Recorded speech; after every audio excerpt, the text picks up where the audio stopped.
so we now have another session of prayer. Those who are following online, thank you so much for logging in for this A.G.M. I want to welcome the chapter chair to pick it up from there, confirm quorum, and then proceed. Thank you. Karibu Bwana Chair. Thank you, the organizer.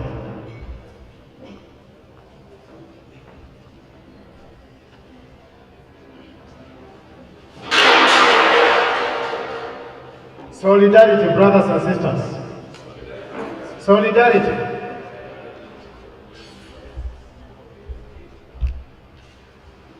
First is organizing. I think we have forum.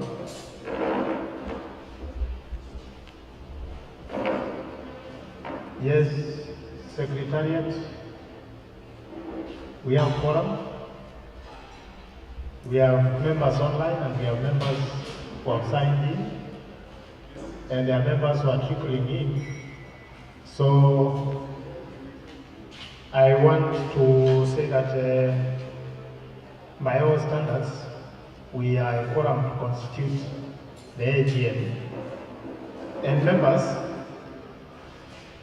we will try to move as fast as possible, but again, ensure that we have a successful and fulfilling A.G.M.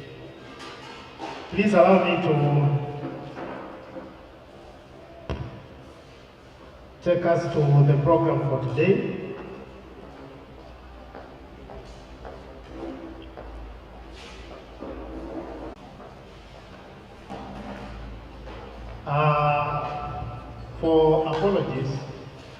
For apologies, kindly, you have the option of sending across the name on our WhatsApp group.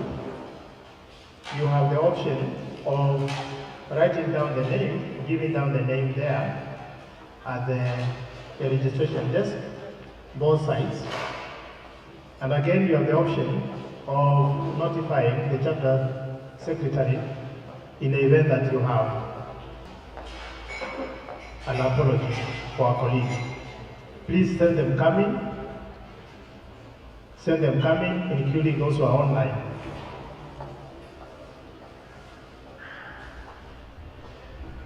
Ladies and gentlemen, we are convened here through a memo dated 11th of November 2022, which is referenced the annual general meeting. And therein, the agenda was set out through the same notice. Brothers and sisters, I would like us to adopt the agenda. The agenda is tabled, it is already proposed by the Secretary. Kindly check the agenda. The agenda for today is preliminaries, apologies, adoption of the agenda, minutes of the 12th annual general meeting, matters arising, chairman's remarks, chapter report by the chapter secretary, treasurer's report, the auditor's report or the audit report, and then the tabling of the proposed budget for the year 2023. The 9, we have trustees' report, 10, deliberations and resolutions, and 11, another business. And the last item of the agenda is the date for the next AGM. That is the agenda as tabled. May I request a seconder or any? Do we have any propositions for an amendments? Without that, may I request that I get a second?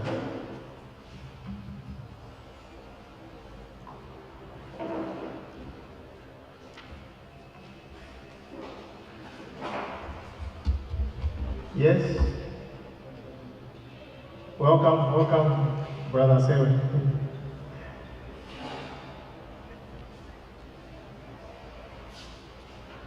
Brother Wira, karibu sana.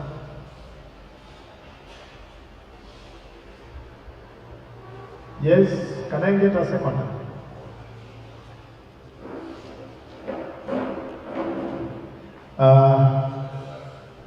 Ted Osewe.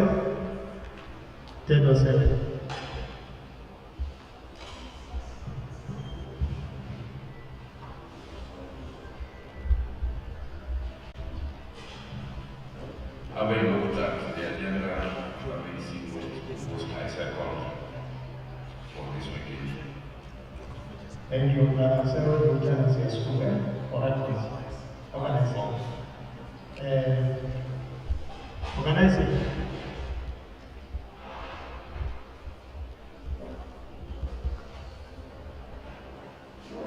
For records, we need all the details. For records, my school is school surveying and special sciences. Thank you.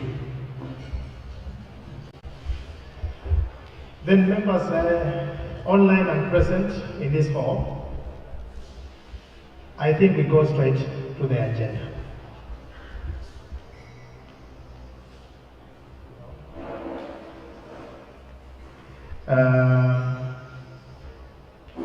We have done the preliminaries. The apologies are flowing in. We have adopted the agenda. Now we go to agenda item number 4, minutes of the 12th A.G.M. that was held last year. You have a set of minutes that is before you. I request that we take around 5 minutes, scan through them, and then we will go through them minute by minute, doing any corrections so that we can adopt them, and then we go to matters arising.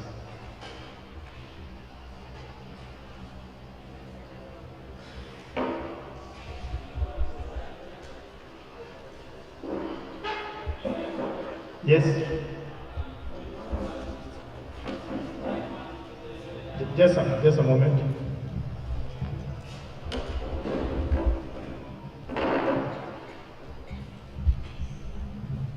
Chair, minute 1, line 1, it is 10:55, so displayed that the AM.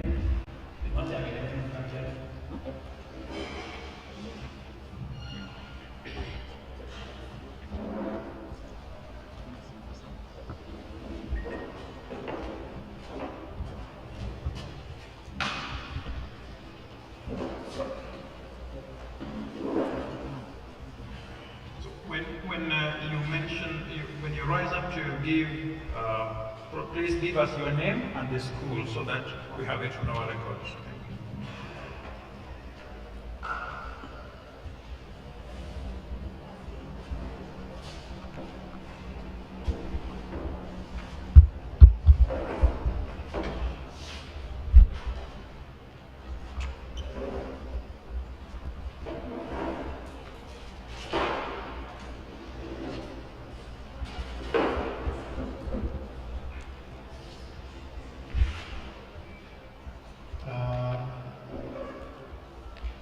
Thank you, comrades. I think we can go minute by minute to move faster. Minute by minute. On page 2, minute 1. Already have a correction on line 1 to include 11:55 a.m. Yes, minutes 2. Minute 1. Yeah, Patrick Okanya here, School of Biological and Life Sciences. Minute 1, preliminaries, there's a correction on line 2. The organizing secretary with the master of ceremony of the day, not ceremonies. Thank you. Thank you.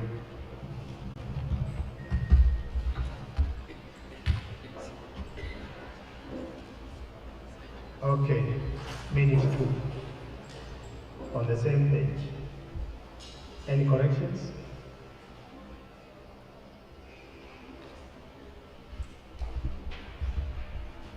Minute 3. The same page, page 2.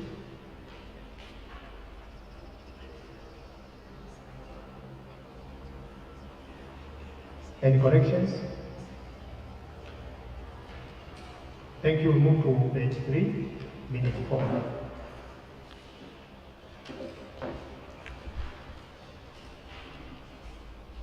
Confirmation of minutes.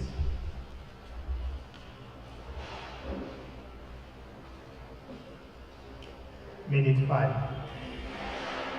Matters arising.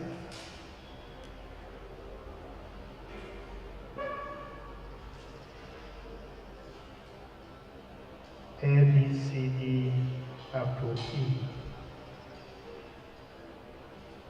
Any corrections?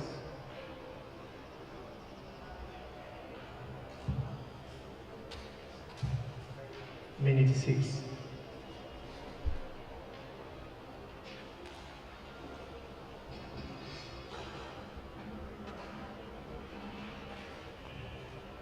We are on page 4, continuation of minute 6.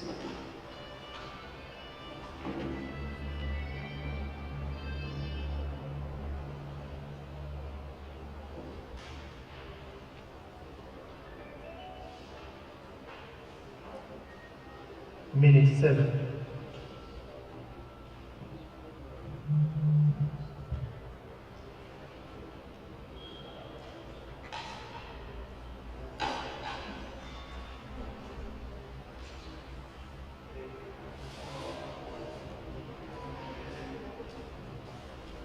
Thank you. We continue with minute 7 on page 5.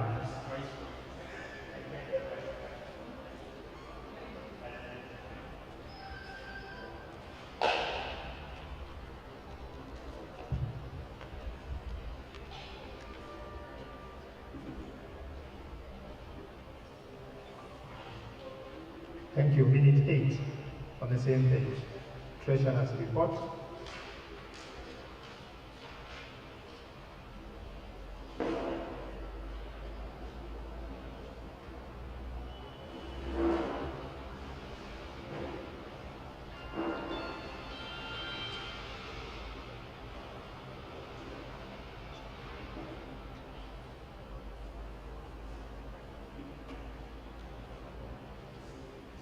Thank you. We move to page 6, continuation of minute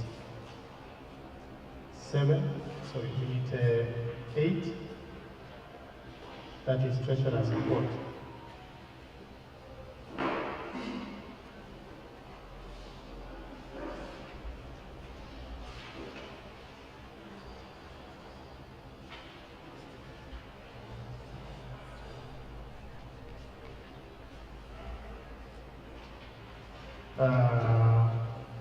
Audited accounts, proposed budget,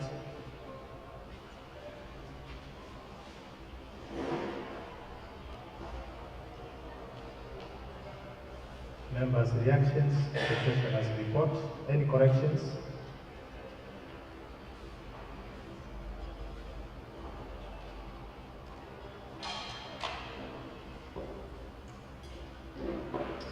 Page 7, comrades.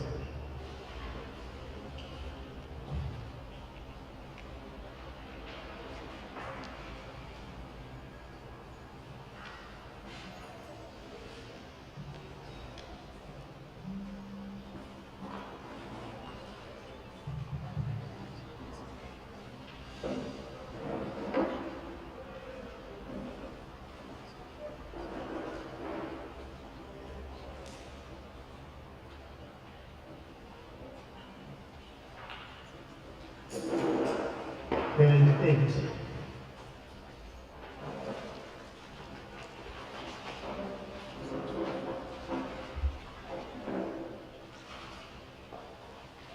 Yes.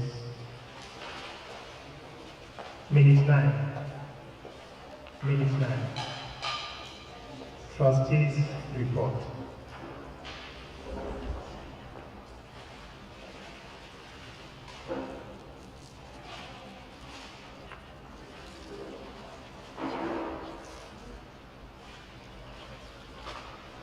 Spans across to page 9.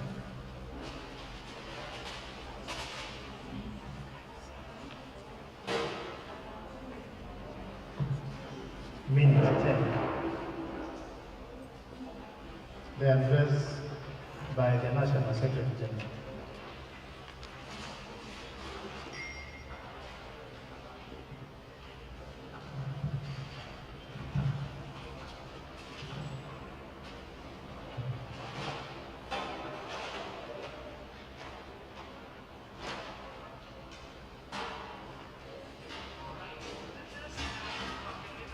Page 10.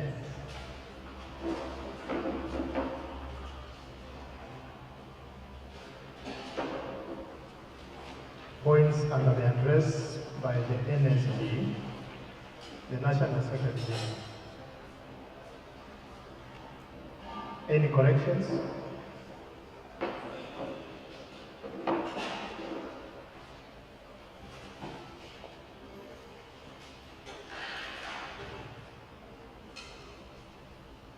We are page 11.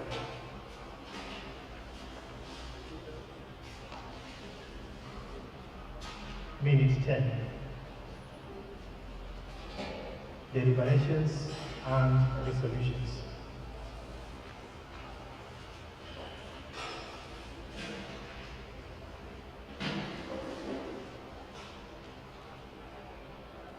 Page 12.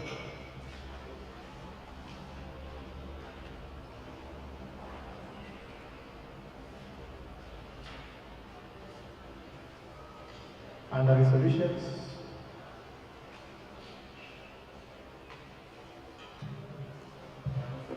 any corrections?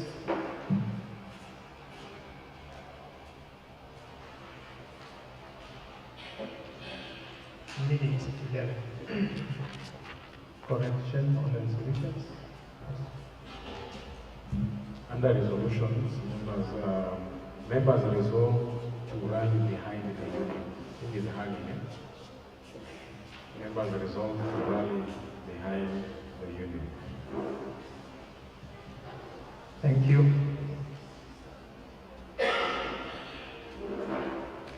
Minute 12.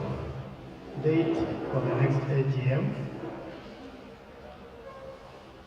That the date will be on notice and the meeting adjourned at 4:12 p.m.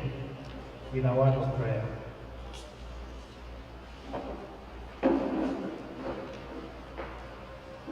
Thank you, comrades. Now, with the corrections done, I wish to invite a proposer to the minutes as two records of what we transacted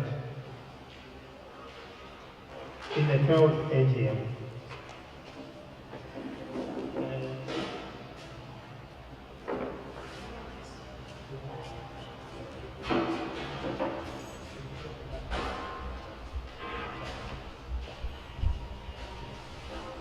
Our proposal to the minutes. I propose Patrick Okanya School of Biology and Life Sciences. Thank you. Thank you. Thank you, Dr. A seconder. A seconder. Seconding. A member to second. Those who attended the meeting.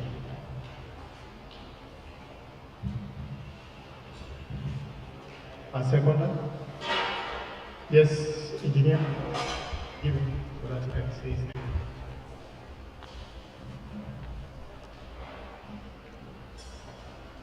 My name is Odelons from School of Mechanical and Structural Engineering. I attended this meeting. This is a copy of the proposed which I said. Thank you. Thank you, engineer. This T, if you've not served, you're free to grab and come back to the lesson. Yes, thank you, organizing. Yes, there is tea. If you took a cup and you need a second helping, you are most welcome. If you are coming in now, please let us take tea as we proceed with our deliberations. Then on the minutes, ladies and gentlemen, there's a list of attenders. You may confirm whether your name was included in the list. Where it is missing,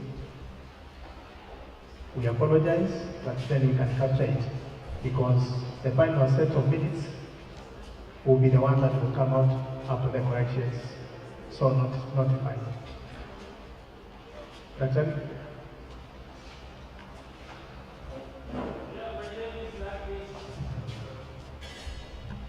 I attended the meeting, serial number 80, correctly captured, but my phone number, that's not my phone number.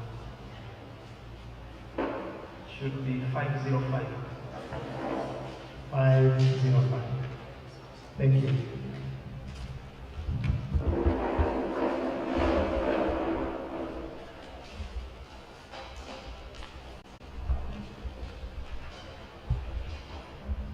Same here, I attended serial number 72. The phone number is 268-997, vote 897.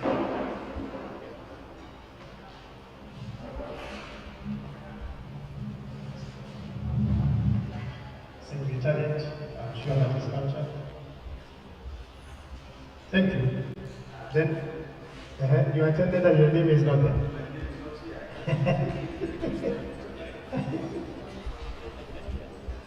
You are there, I also remember that. I attended, but my name is missing. Dr. Kani. Thank you. Then quickly, comrades, shall we look at any matters arising? And I propose for us to make faster progress, we isolate any matter arising per minute. And then we will now go through so that we can get a response to those matters arising from the chapter secretary. Just isolate the matter arising, we leave it like that, and then we'll now go through each minute with an explanation from the office through the chapter secretary. Do we have any matter arising on minute 1? Brother Wira, you want more tea?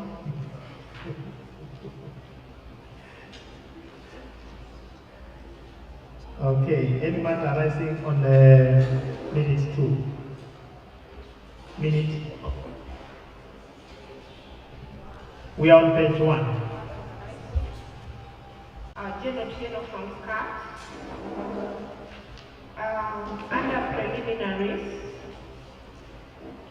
the union was advised to change tact in approaching the management. Has this been done? Is this being done?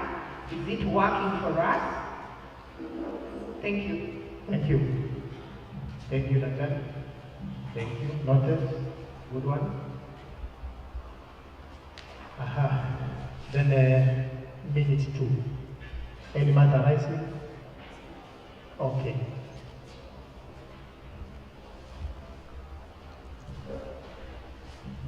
Wajau, Department DNC, Department of Management, Science and Technology. My question is on item 4, minute 7. Minute? Minute 7. Oh, that's page 4. Yeah, let's do this then so that we can actually move procedure again. It will come. Right. Let's go like that so that we are okay. Minute 2. Okay, then minute 3. Introductions and adoption of, okay. Engineer?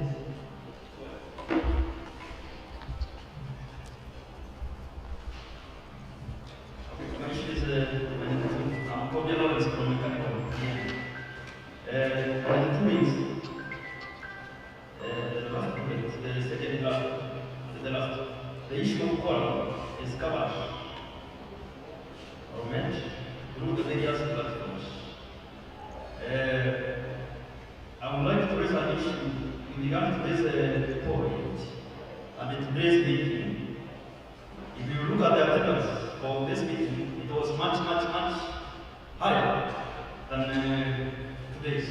So we need to address that from our leaders to find out how this variation is too large from the physical attendance today. Thank you.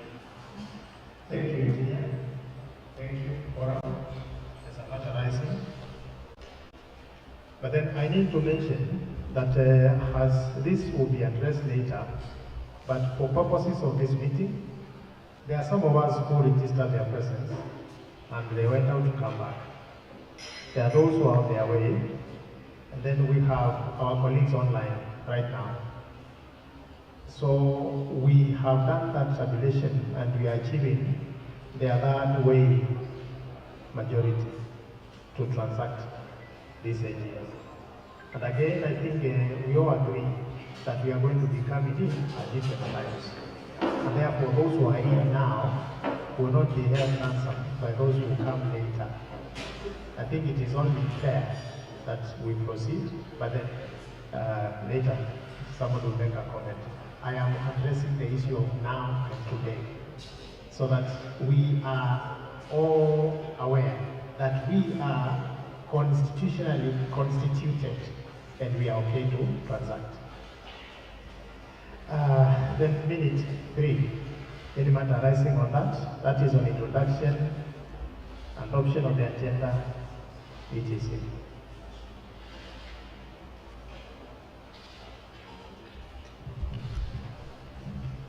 I'm Jojo Bier of SBLS minute 3, bullet 1.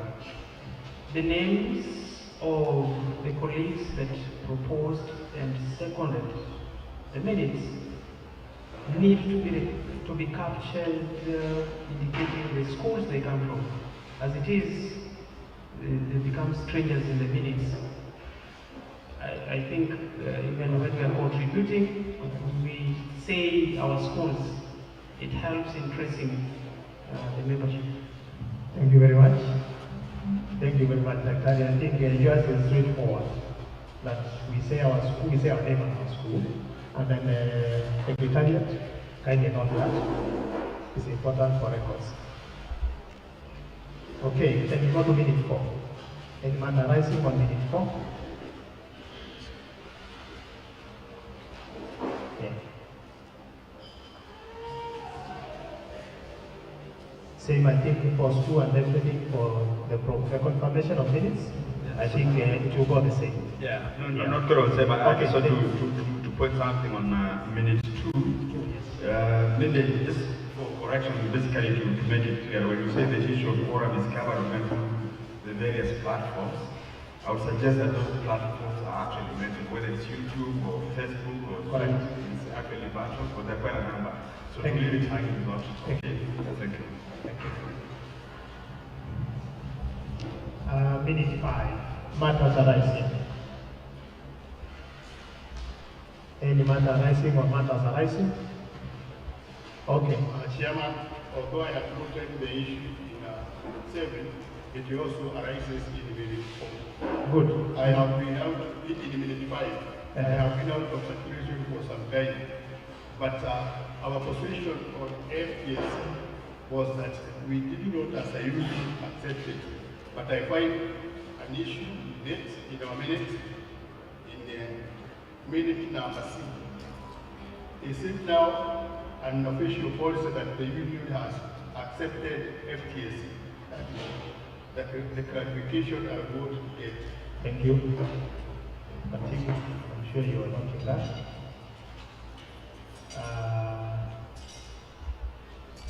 Yes.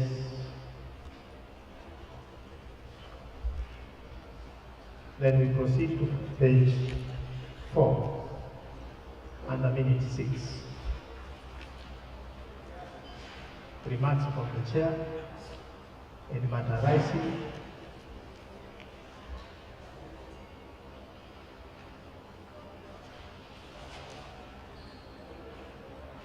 Yes, the candidate. Sorry, you seem to be faster than us. Okay. Minute 5. 5 minutes. Number E, gratitude. It was an item of presentation to the council chairperson, and a proposal will be shared to allow subsequent payments. Then, what came out of it? Thank you.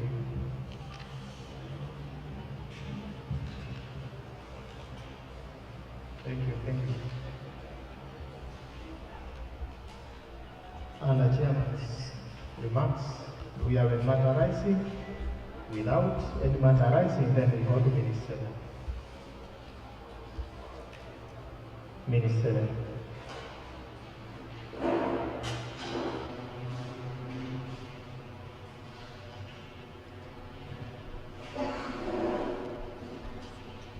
On page 4, if you allow, I move to page 5 under the same sheet.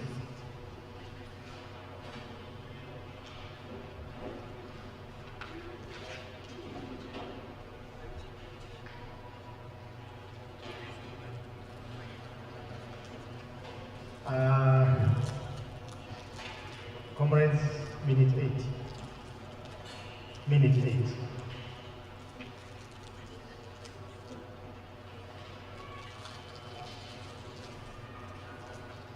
Trustees report. Sorry, treasurer's report.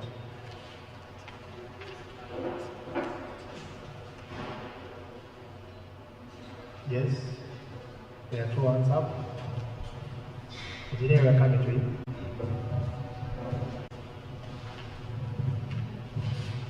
The same issue I've just raised from minute 5 appears from minute 7. B, but 4. Yes. There is no communication so far.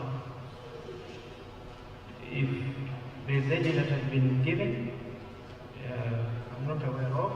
Minute 8, the sections are not numbered. So there is 1,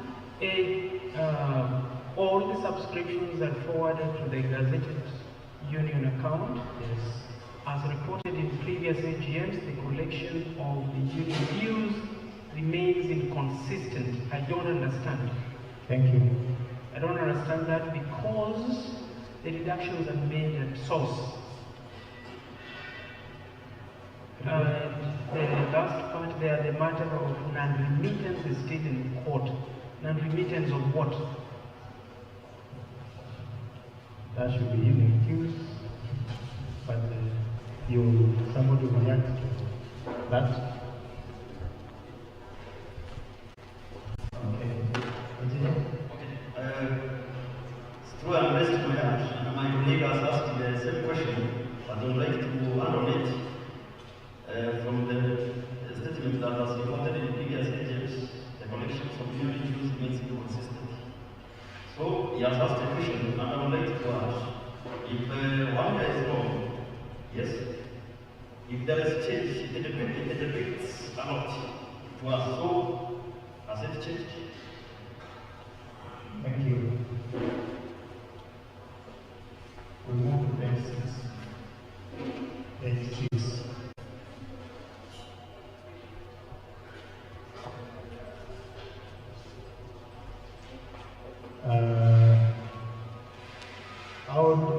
Okay.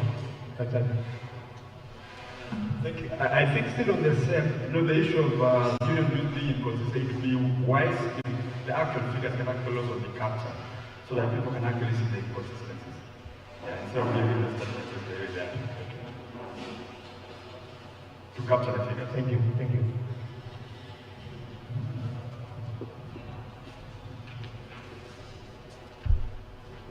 Okay.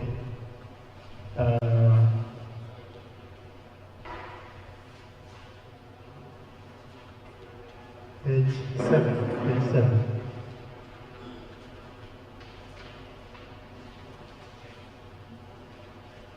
And the responses. Any matter rising?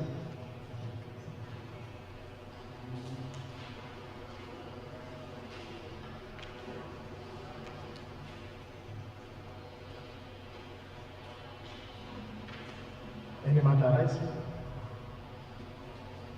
Brothers and sisters, yes. Yes, organizing.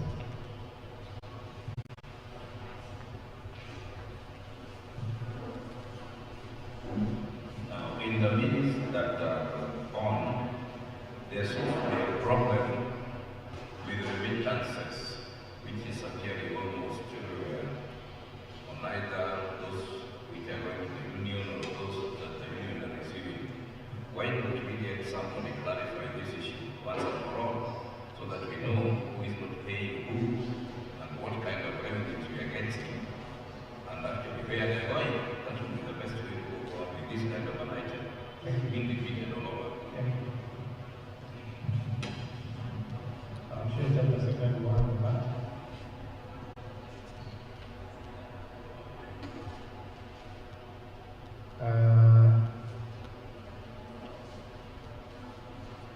On page 7, we have another matter arising. Then I go to page 8.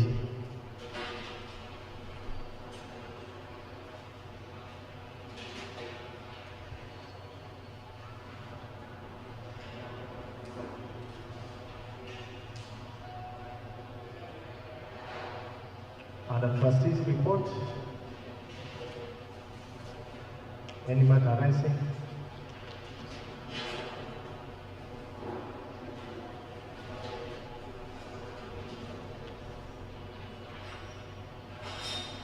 Yes. Arising?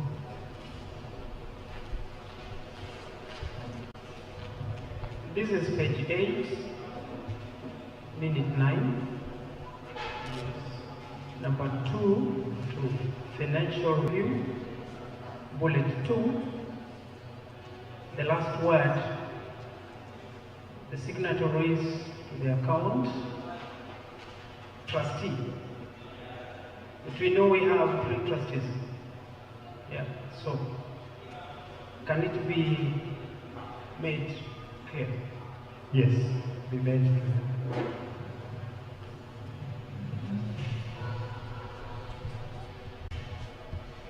All right. Yes. Yes, yes. Minute 9, the first line. Yes. On trustees report. I'm reading Professor Bash recognized the presence of the no after which he presented the trustees report. I think as follows would be better than which was. Thank you. Thank you for that. Thank you. Okay, on the same page? Yes, still on the same page, under financial review, the chapter had approximately 700 members. I want to believe that the real figures, the exact figures. So the issue of using approximately is not really correct. I mean, you just put the exact figures. If it's 700, it's 700. I mean, if you are comparing, approximately can be 720, can be 6 something. So remove approximately, you are actually 700, because the previous one exactly 200, initially 200 members. So I think we remove approximately, because 700. Thank you. Thank you.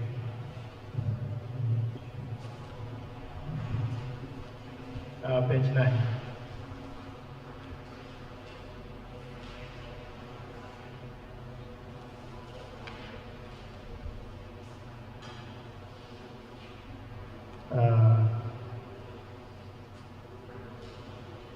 Page 10.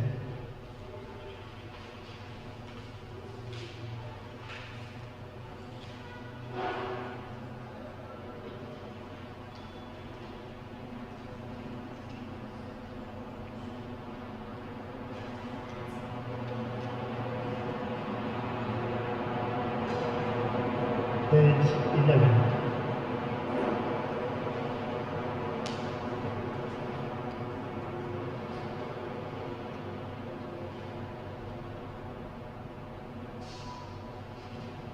Well, and deliberations and resolutions. Any matter arising?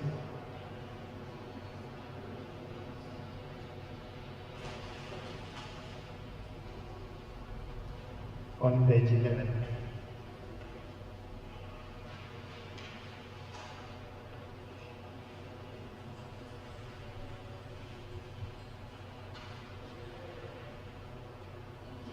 Yes.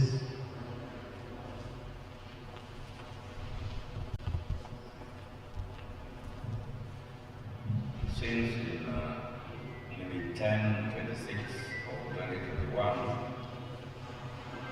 bullet number 2, the chapter secretary took members through the deliberations.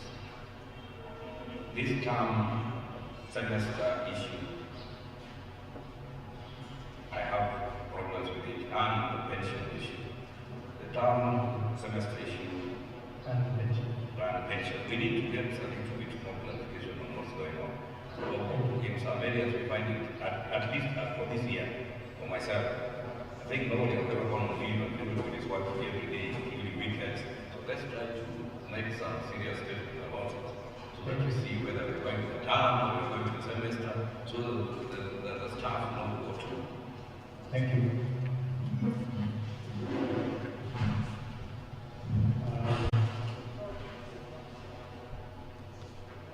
Then we go to page 12.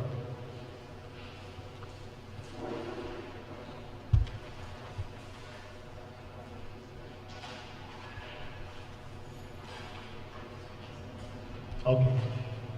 Thank you. Page 12.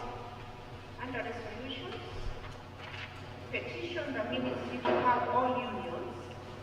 I think there's something missing there, to have a uniform management structure. Yes. Then the second one, members resolve to rally behind what? Let's complete that sentence, please. We already did the carrying. I think chapter secretary suggested we use the word behind the union. And maybe then if there is no suggestion of the same, we retain that.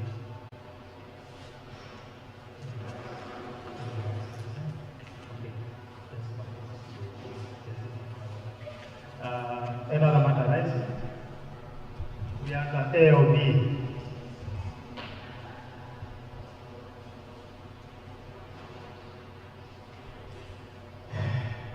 Date of the next A.G.M. Okay, sorry. I just feel this one should not pass. On page 12, the second bullet on the page, use SMS, use official TUK emails to pass the information. I did not get any, so I don't know if this was just a resolution on the paper for the minutes. All right. Under resolutions, bullet, exactly, twende pamoja so that we can isolate the matter arising. Umepata? Nijue? Oh, yes. Yes. Okay, it's noted. That's it. Then, colleagues, I think, yes.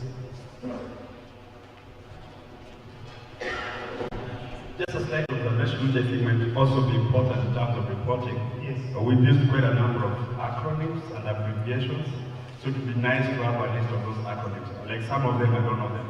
UHWC, I'm going to get all that. So to have a list of acronyms. Thank you. Secretariat, I think you are capturing that. Thank you for that.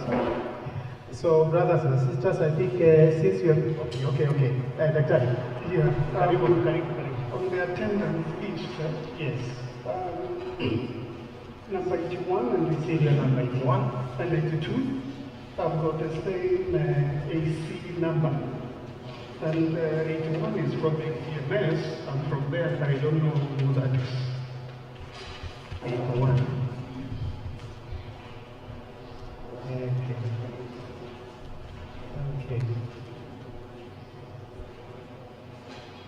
Okay.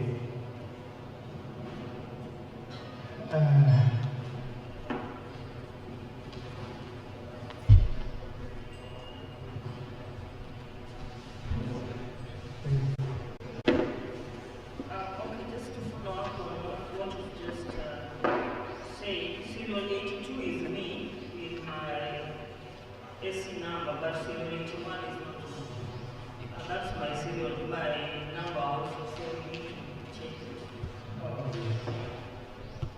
Okay. I think we will. We will. Because the name belongs to one of us. So the other details will be corrected. Thank you. Then I was saying, ladies and, okay, sorry. Still on the attendance sheet, I think these are personal information that need to be captured correctly. The correct name, the PF numbers, the schools, and the telephone numbers. I look at the PF numbers, a number of them are incorrectly written. They are incomplete or they are typos. You look at serial number 26, it doesn't look correct. You go ahead. Again, serial number 74, serial number 86, serial number 88, and others we don't have. Thank you, Doctor. I think those are typographical errors, which I can assure members will be corrected, so that the minutes that you have confirmed, the student records of our discussions in the last A.G.M. will appear without those corrections, those mistakes. So they will appear with the corrections without the mistakes. Then, because we have isolated the matters arising, I want to call upon the chapter secretary to go minute by minute where we did isolated matter arising, so that where he can be able to provide an explanation, he does so. And then if there is any further inquiry on the matter that you will have explained, then we can be able to attend. So you are welcome, and then welcome.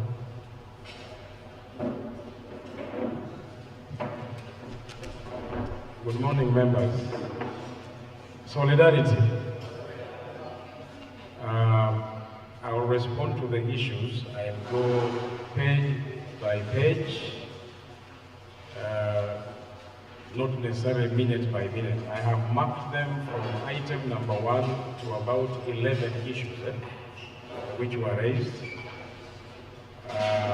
So page 2 of 13, minute 1, Dr. Jane asked about whether we have changed tactics in terms of the union approach to management. This comment was made in the context of how a union has traditionally engaged management, where dialogue fails, you either engage in industrial action or something like that. For TUK, we had approached the option of dialogue, and it wasn't working. You call for meetings and they don't respond. So, and we are all aware that last year we indeed changed tactics. You notice we had a picket, which resulted into management at least engaging us towards the end of the year. Actually, all these things happened just before and after our A.G.M. Unfortunately, in our report, we shall also be indicating that as a result of that, and we had actually made a resolution here that we go on strike this January. We were taken to courts. An injunction was put on us, both as a chapter and personally as the chapter secretary, that I should not call you out again on either picket or whatever form of industrial action until the matters before council are dealt with conclusively through dialogue. The chairman responded about the issue of quorum on page 1, so we move to page 2. where Brother Wanjao asked the union position on FTSC. The union position has never changed. We advised members that FTSC is a management policy. It was not consultative. And we advised members, and we made a resolution, I think in the A.G.M. that was held in 2015, that teach 3 units as provided for even in the national CBA per semester. And that meant 6 units per academic year. If those 3 units, for some reason, depending on the number of students, is 1.0 or 0.5 of the FTSC, so be it. And if it is not, then we shall wait. I remember advising members that we will wait and see if the university will give you an invoice to pay them the monies you owe them. And that is the time we shall deal with them. And I don't think there is anyone who has ever been given an invoice. I know what has been happening is that various schools twist members into teaching more than 3 units in the name of you have not attained 1.0. Now that is the position of the union, and it has never changed. Dr. Obiero, on gratuity, yes, we met the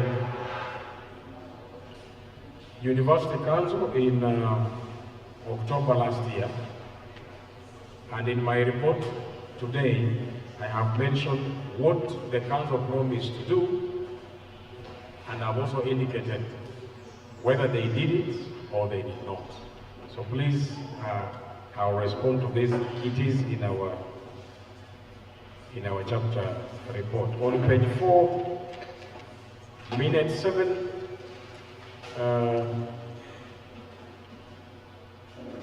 also on FTSC.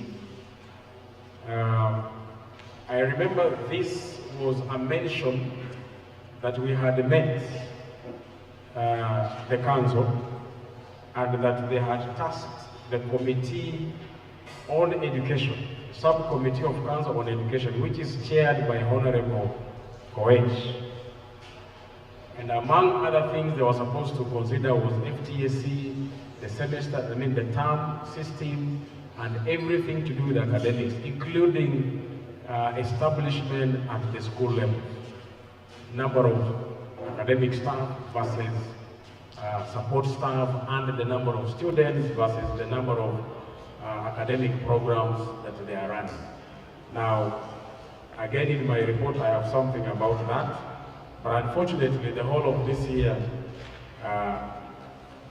council never came back to us. And they were giving us reasons that the chair of council resigned in December of last year, and the new chairman of council was just appointed in July of this year. So there was a period of inertia where nothing was basically happening. On page 5, minute 8, there were 2 issues. One was on inconsistency of collection of union dues. I think this is semantics. And then whether we can comment on the status of this at this particular moment. There are 2 things to do with the remittance. Basically, one, it is a check-off system. So the university collects money. In labor laws, the university is then referred to as a collector. And once they collect the money, they are supposed to remit the money in a designated account of the union. And for our purposes, there is the national account, and there is also the chapter account. Once the money is collected, 100% should be sent to the national account, which is also in ABSA Bank. And then the national office remits back to us 60%, and it retains 40%. So the responsibility therefore of collecting the monies from the management, once they have deducted from our members, is of the national treasury of the union. So when we talk of inconsistency, is that since 2014, there has never been 100% remittance of union dues to the national office or to the chapter. There has been occasions when 100% is sent to the national office, occasions when only 40% is sent to the national office, and occasions where 60% is sent to the chapter. Now that is inconsistent. Now, because of that, there has been an issue of how much then does TUK owe the union in terms of remittance.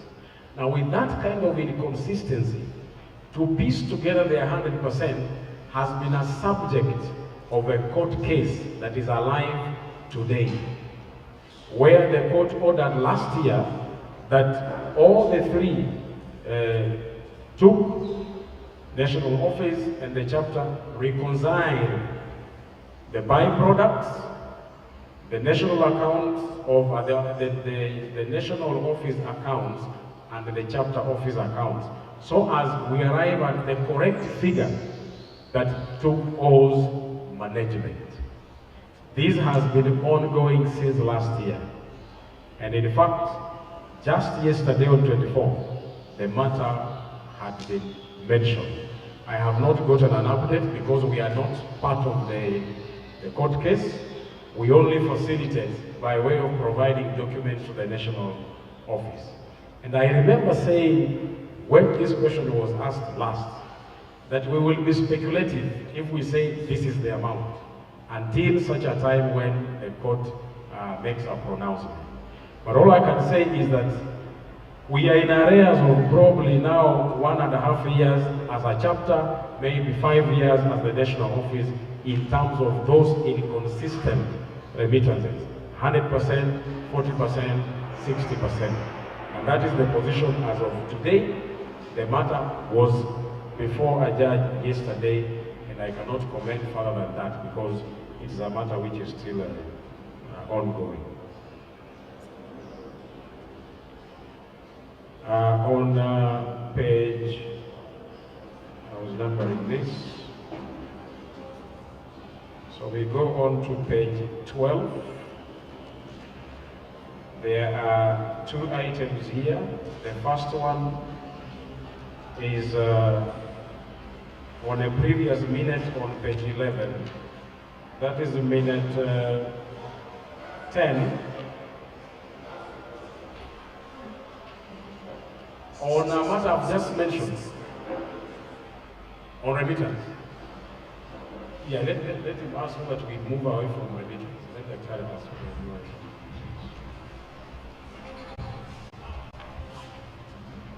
Yeah, I heard what you said about the inconsistencies and so on.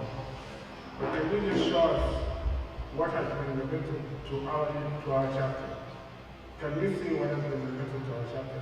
Because even if you don't know what has been given to the National Office of the Weather, at least the accounts in this chapter should know what has been given to the chapter.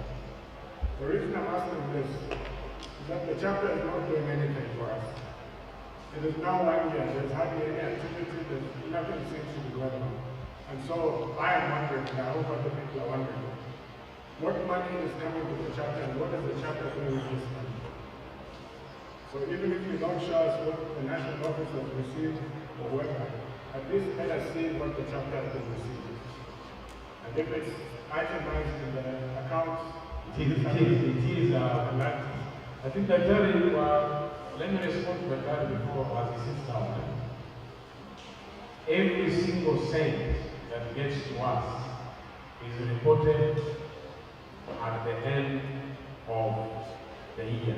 What we call the chapter report also reports how much money we have received and what the money has done. So it is in the report. And you, of course, you have the booklet, you can see and appropriately ask questions when it comes to answers. Sorry, I have a related question, kindly, if you allow me. When you have told us that the mount is the subject of a court case, the court is guided by the plaintiffs. For example, you say, this is what we are owed, but they are claiming this much. So we need to know, based on your plea to the court, how much are we asking the court to give us based on what we have sued for? Because we, as TUK-Chapter of UASU, should know what we are owed by the university, so that that amount is reflected at national level, then we get the percentage that is returned back to us, 60%, as you say. We should be very clear. If our members are 700, we should know that the university, whether it's 1.5 years, 2 years, they owe us this much. So that amount should be stated. And that amount should be what is in court, so that it is in contention, or it is what the university will give, and we will know that they are given the correct amount. We should know that amount. Thank you.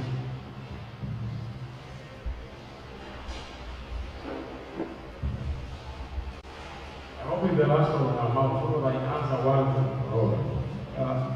Thank you. My name is Oguto. We are still completing. Now, just to allude the court to answers.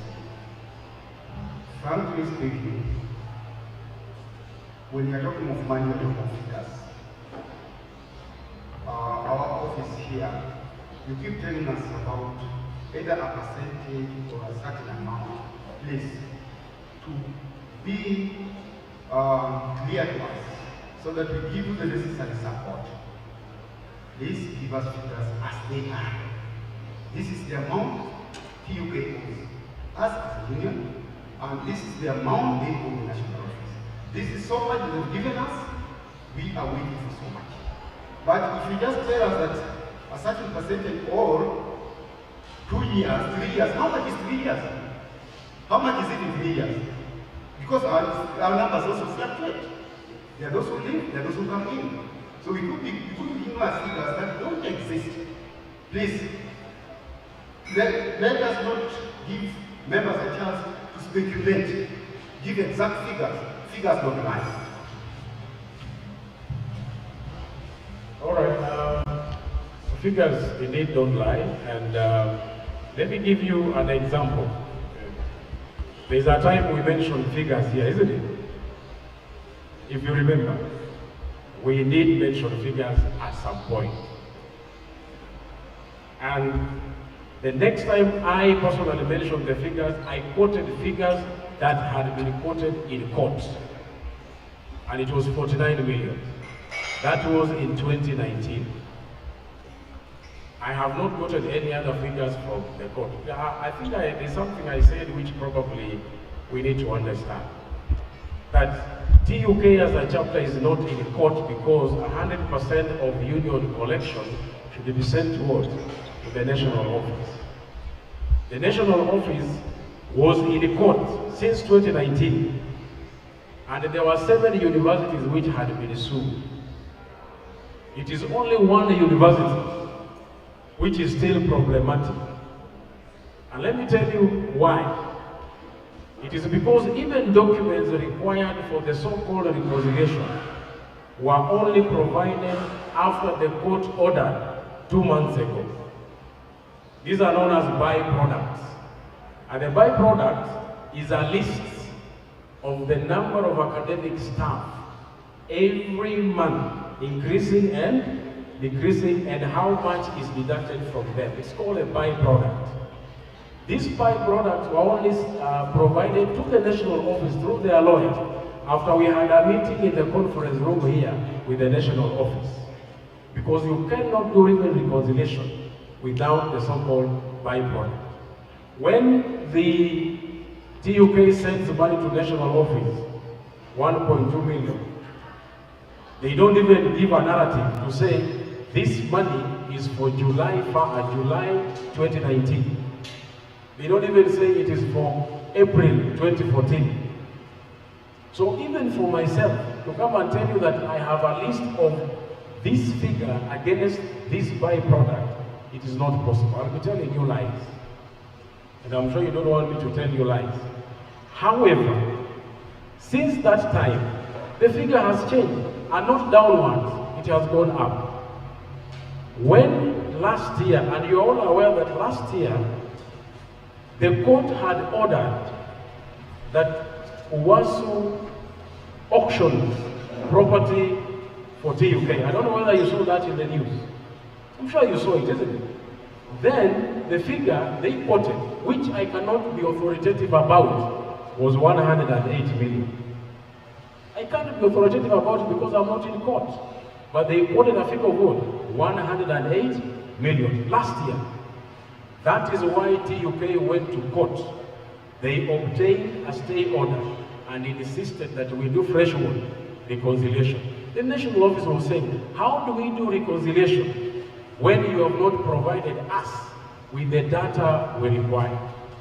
They wanted the chapter bank statements from 2014. We provided up to last year, October. But these fellows didn't give byproducts. So you have a bank statement which reads 1.2 million, but you don't know which byproduct it maps to. If you paid against a byproduct. They don't give that information. Under court orders, they have since given the information. And I believe yesterday when they were in court, they should be making progress. That is all I can say, my brothers. Because if I say they are owing us over 2 years, I don't know what 40% they sent to the national office. I don't know how much they have sent to them as 100%. Because I can only account for what comes to the chapter, which in today's booklet, I have accounted for the money we received last year. If I fail to do that, then probably I'll be doing something wrong. But we must account for the money which we get. But what they get, we don't know. So that's the reason why they are doing reconciliation. And once it is done, and the court orders that you owe them this much, pay in this manner, I can also authoritatively come here and report that the product of the court process now says this is the amount we are owed, and this is 100%, this is 60%, and this is 40%. That is it, my brothers.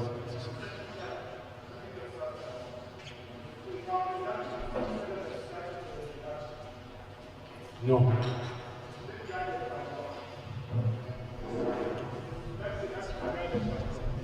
It is guided by law. So therefore, the Labor Relations Act. Yes. Every member of staff, unless you write a letter saying you don't want to be a member of UASU, money is deducted from the salary. Yes. So I'm looking at your report here, under statutory deduction. We have moved, that time we have all matters arising. Please, I don't know why you don't have something like this. You're the only director me to this. No.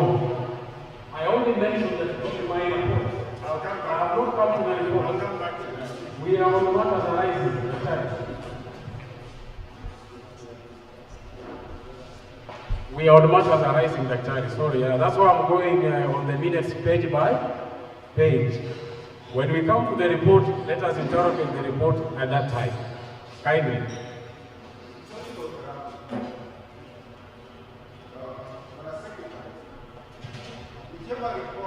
Whichever report you are giving, if it involves finances, this is my advice to you. I've not been the Secretary General of this, but my little knowledge I have about dealing with human beings. Whenever you are talking of finances, deal with figures, exact figures. We've given you mandate. One, to handle the money that has been given to you by the national office. You're the same person still, we've given the mandate to be as members here to make sure that the money that is deducted by our employer reaches that national office. Yes, we've given you that mandate because we cannot do it ourselves. You, being a member of the National Council or whatever you call them, big body, you are party to it. Yes. So, please, don't tell us here that you don't even know what number we are. Then what are you expecting from the national office? What are we expecting from us? Are we getting somewhere? So please, no. If you're giving us a report, I'm not even coming to my report. Not yours. I are responding to our this. partners are rising. Yes, I'm not disputing that. So whenever, just a minute. Whenever you are responding, if there are no figures, just say this or that. If there are no figures, we are going to get it in the next report. But trying to justify, what is it justifying? You're putting yourself in trouble. No, my friend, pull yourself out of trouble, get figures. No, I think you are misrepresenting information there. There is clarifying and there is justification. There's nothing to justify, Mr. Wira. The figures are in the financial report, what was received at the chapter last year. So the figures you are talking about are available. These are minutes. And we have got just a minute. No, just a minute, just a minute. Just a minute, just a minute. I have heard you, I have heard you. We are not arguing, eh? I have heard you. I have heard you. Let me take you to a very clear correction that was made by a member. And he said, in the future, put figures. Because it is not here. And I think we all understood that that is what the member is saying. But it's not supposed to be an argument where you say, you have given me the mandate to say how much money is going. Let me tell you, the union, the way it works, there is no way that's why I'm not in the court because of union deduction. I can't go to court. It is the national office responsibility. And that is why they are in court. But for me, when we get 40%, Daktari, when I get 40%, I account for 40%. If it is 30 million, if it is 18, I will account for exactly how much we have received. And that's what we are going to do in a short while.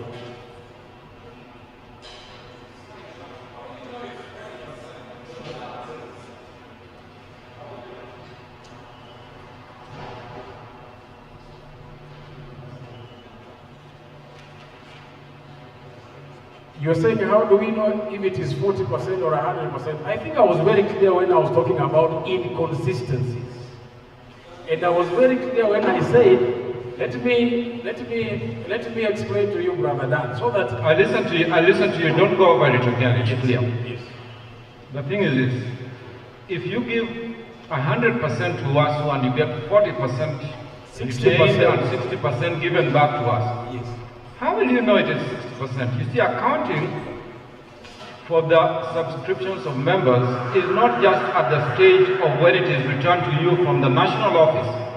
It is also accounting for it for when it goes there. So at this point, theoretically, even before we go to the court process, we should know what it is that is supposed to have gone to the national office. That is the figure we are asking. Can you tell us, ideally, even if you are not having any document from the university, can you tell us what the university should have given? Then, when you account for the 40%, you know it is 40% of X. So that X is what we need to know.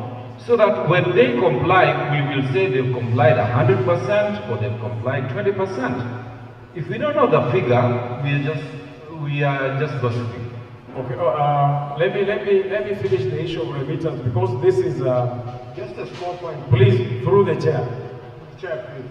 I've been pleading that the Constitution allows us to sit in the University Budgeting Committee. We're allowed to sit in the Planning and Budgeting Committee of the University. And you are our representatives. You are our purportedly elected representatives. We should go there on our behalf.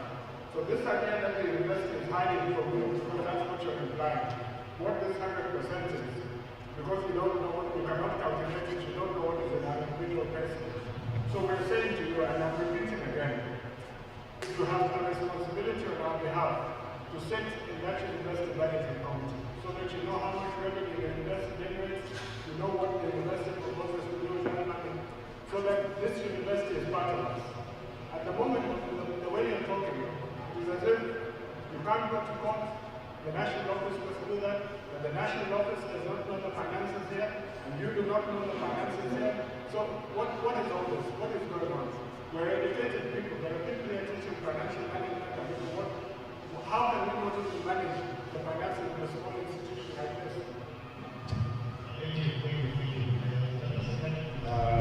Okay, I take that as advice. But I also want to say that the union operates under a constitution. It doesn't operate probably in a vacuum. And I know that Terry, you are a legal expert. And you know that where a constitution stipulates how a union is run, you know that we follow the provisions of the constitution. The issue of representation in committees and those things you're saying is something we have discussed here ourselves. And you know, it was a subject of the review of the Education Act last year. And you followed this even in the Parliament, why the proposals to review the Education Act were thrown out by Parliament is because of the presentations by UASU. And the reason is we want that representation not to be seen to be at the whims of a Vice Chancellor, but something which is entrenched in the law. In other universities, this depends on the goodwill of the Vice Chancellor. Where you have a Vice Chancellor who does not understand what goodwill is, you will not be in those committees, and you know it. So we are fighting to have this entrenched in the Education Act, so that it's not just something we wish for, but something which is actually legal and provided for. So that's an advice we took from you last year. We presented it to the NBC in Mombasa. It ended up in the proposal to the committee that was reviewing the Education Act. It will see the light of day, I believe. So members,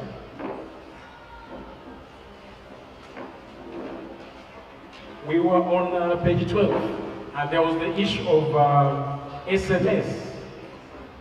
This came up because there was poor turnout of members during the picketing. And so members were saying we didn't do much of the sensitization. They are now saying WhatsApp is not sufficient. Besides the WhatsApp, we have a very active website, which nobody visits. Outside of using the website and WhatsApp and other social media platforms, members suggested that now we also do what? Texts. So in the next exercise of sensitizing members towards industrial action, we shall also use text message. On the resolutions, on the same page, bullet 1 was petition the ministry to have all universities, not unions. I think this was a typographical error. Petition the ministry, and this is the Minister of Education, to have all universities have a uniform management structure. Again, this was an issue which we had mentioned, that there is a uniqueness in TUK, where we don't have a DVC in charge of what? Finance. And that all our problems in TUK start and end with what?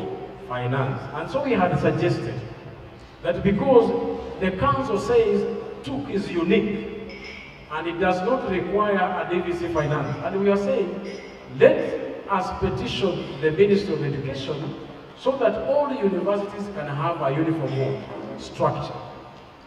Not one university having a DVC, administration, planning and finance, another one has a DVC, administration, planning and infrastructure, so that the issue of finance especially, because our problems normally start and end with that. And that was the background of this kind of advice and this kind of suggestion.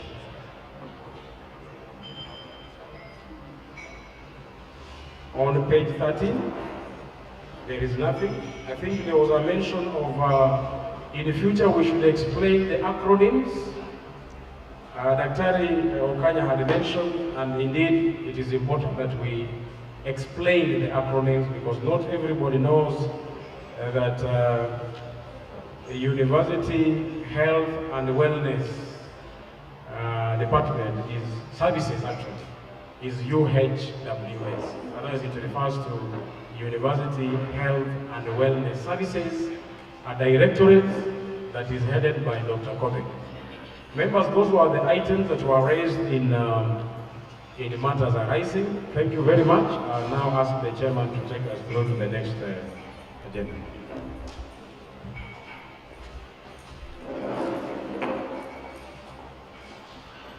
Thank you. Thank you, members. Thank you, the chapter secretary.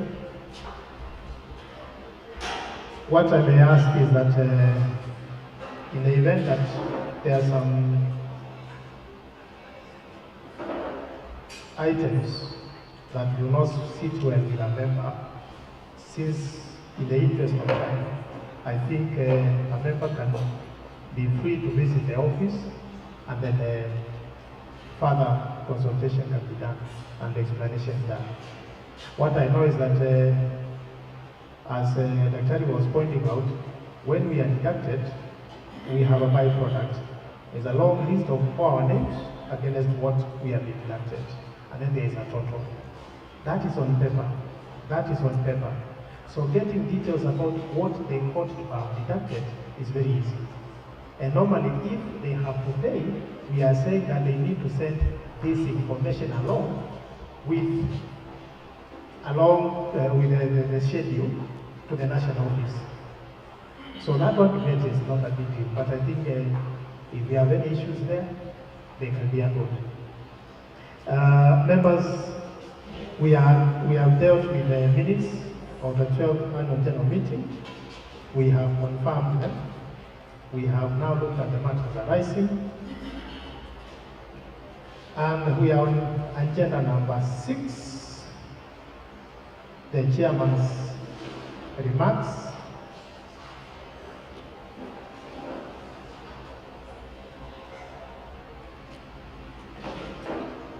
First, I wish to request kindly, before I give my remarks, that we all stand in honor of our departed colleagues for the last many months since we had this idea, so that we can have a minute of silence. Kindly.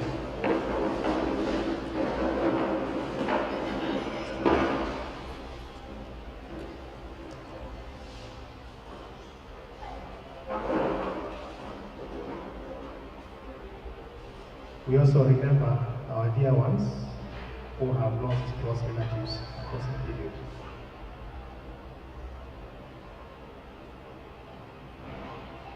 I thank you, and may their souls rest in peace.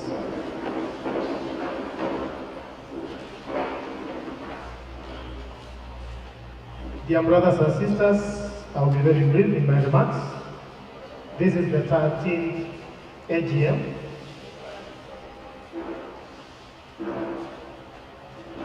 which we are conducting today. Yes, we have so many challenges that we are facing today, especially the higher education sector.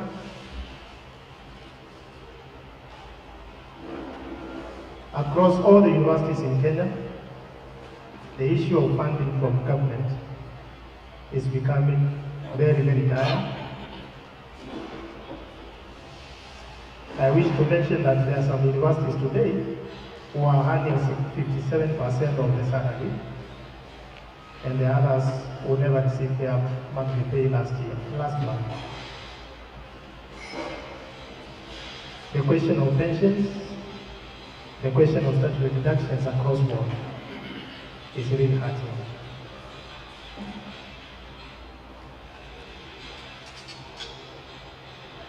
Here in our institution, there is a lot, far much a lot.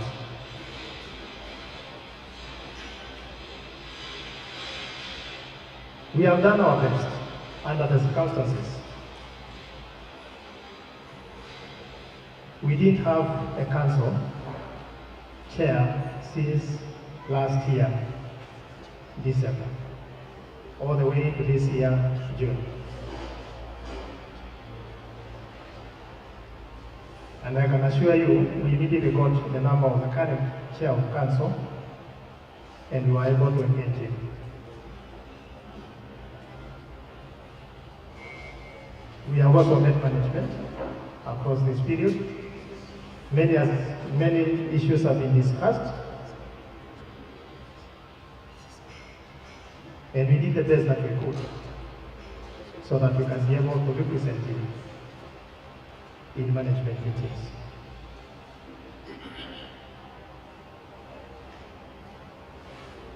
Dear colleagues, it must be noted that we are in this struggle together. It is not for officials alone. It is for all of us. The last time we called you out, it was a picket, and I'm happy to note that many of you turned up.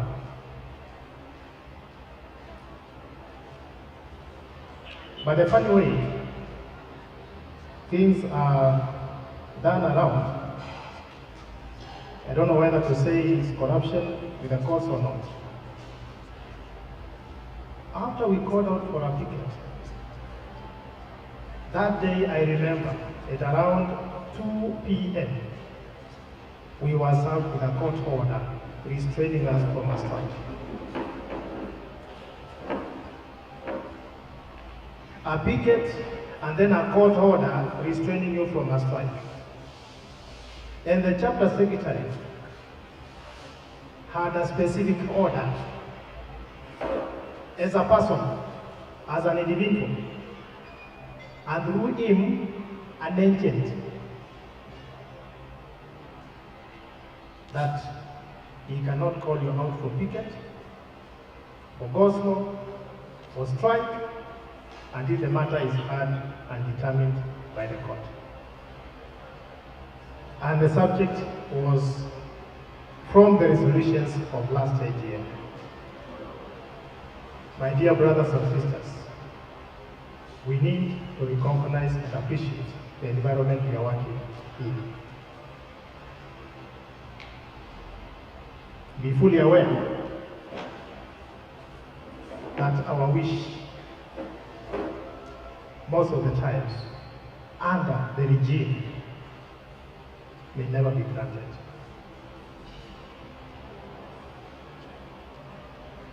But I want to assure you that as your chapter leadership, we will not tire. And one day, very soon, we will be able to triumph. Brothers and sisters, may this A.G.M bring to the fore the deliberations that will usher actionable resolutions to drive the agenda of the chapter for the next 1 year. May we achieve this against all the odds. Accept my sincere regards and appreciation for continued support to the chapter leadership, and may God bless you in abundance. Thank you. Solidarity.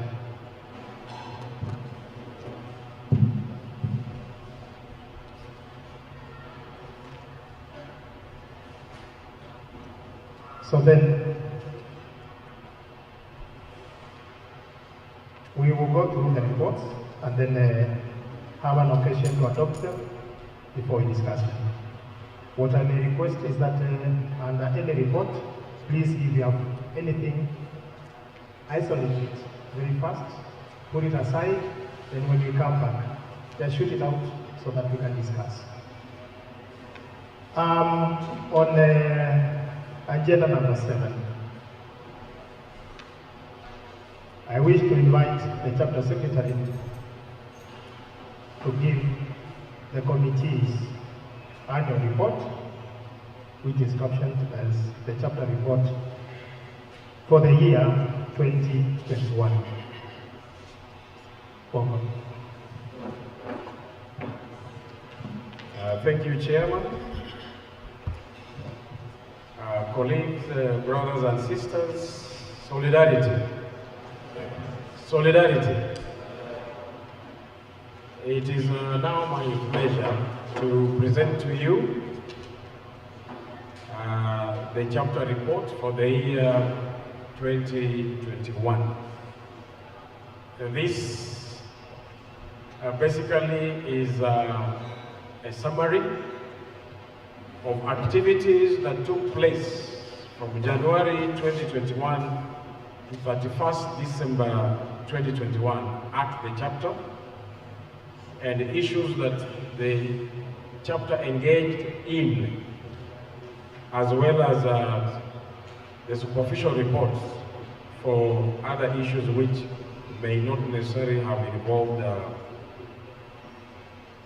our direct engagement. So I have an outline where we adopted this report to mention something on membership, staff development, cases of disciplinary, collective bargaining agreements, education and training, a summary of the meetings that took place between the chapter office, University Management Board and Council, litigations, those are court cases, and what happened after the resolutions of the 12th A.G.M. that was held last year, 2021. So I will not read the report verbatim because you have it. I will highlight, and then of course we shall engage on the same going forward. On the membership, we have increased from last year from 7.5 to 810 members as at the close of December 2021. So we are now a very big chapter. Secondly, I want to report on staff development as a chapter. We had issues with promotions, and we are glad to report that there has been improvement on this front.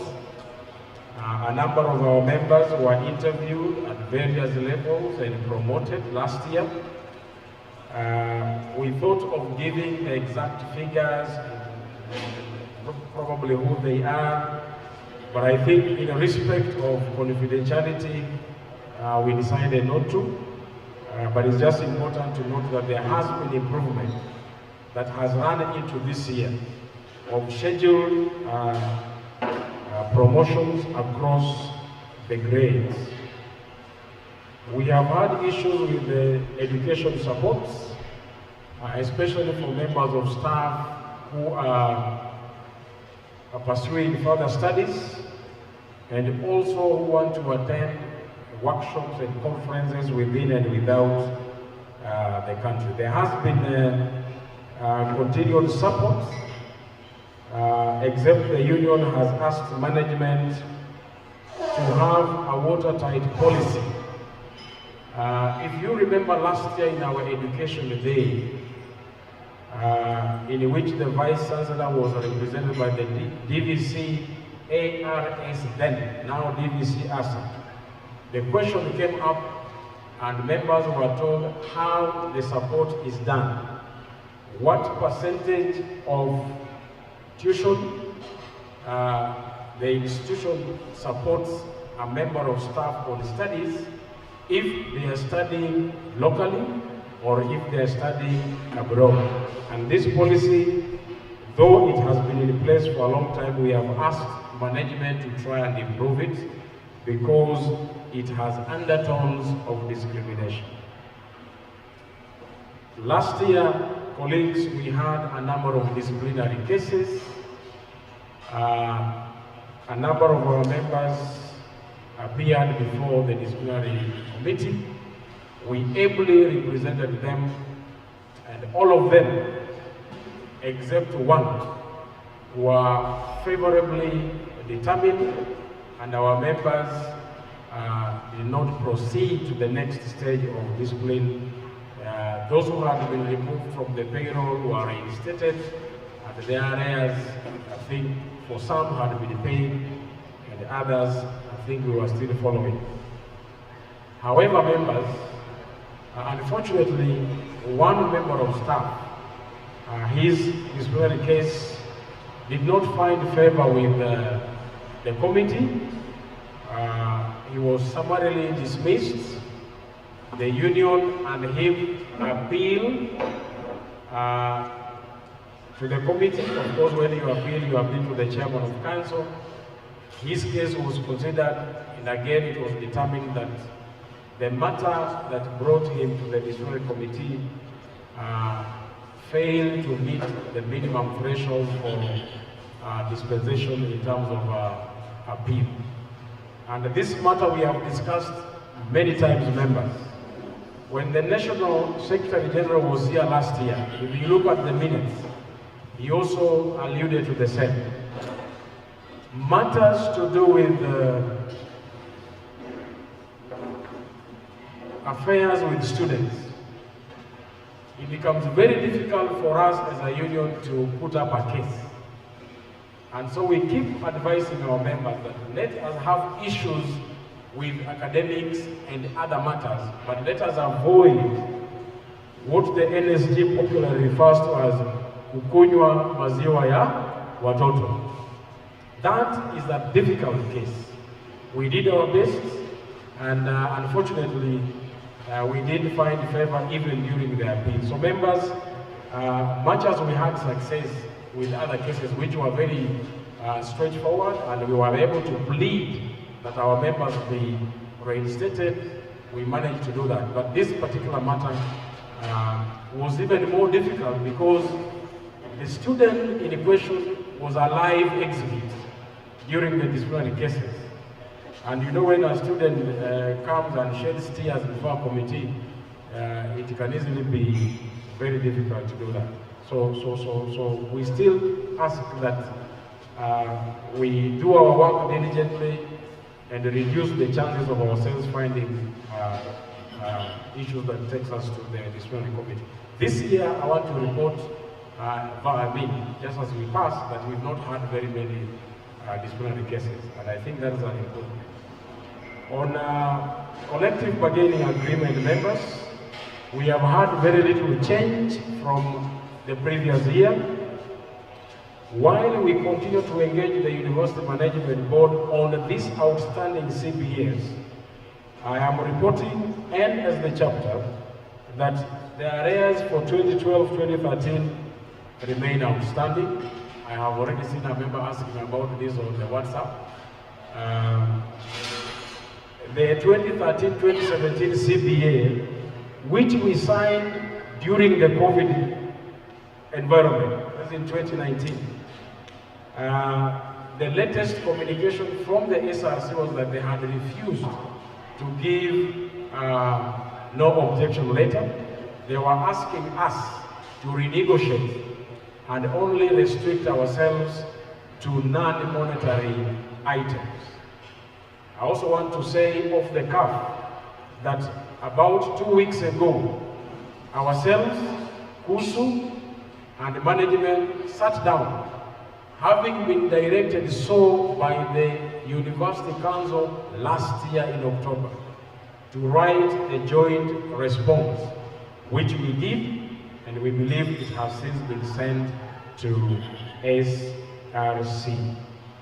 The 2017-2021 and 2021-2025 local CBAs are still pending for reason dispensed with the 2013-2017 local CBA. The national CBA 2017-2021, by the end of last year, we were only receiving 34.7% of the expected increment as awarded by the national CBA. The union took a position that that pro rata approach is illegal, while management kept on saying, and they still say so to date, that the government has not released the entire funds to be able to implement the CBA in full. And that as soon as they get the funds, they will do so. This is a national issue, and I know there is a court case. I think government had appealed for a stay order, which was granted sometimes in July this year. And so the same CBA falls in that kind of jeopardy. Statutory deductions. Pay is still a big issue, members. We still owe a lot of these monies to KRA. I know members have received individual statements being asked by KRA to pay some millions of shillings. These are pending bills, a very big discussion among public universities, an issue which the government has been brought to attention, and the national office is handling this.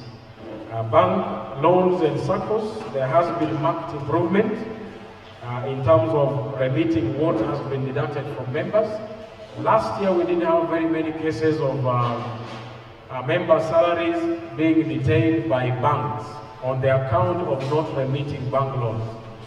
That behavior has only started creeping back this year. Otherwise, in the whole of last year, there was a market improvement. And for records, TUK was owing Mwalimu Sacco close to 175 million shillings, which they cleared last year. And those in Mwalimu Sacco have been given that communication, and there was some kind of improvement in the last year. We are also saying that we hope that the union, and especially as we engage the University Management Board, they will improve in compliance of statutory requirements when it comes to remittance of what they deduct from members, either as loans, insurance, and other deductions which are governed in law.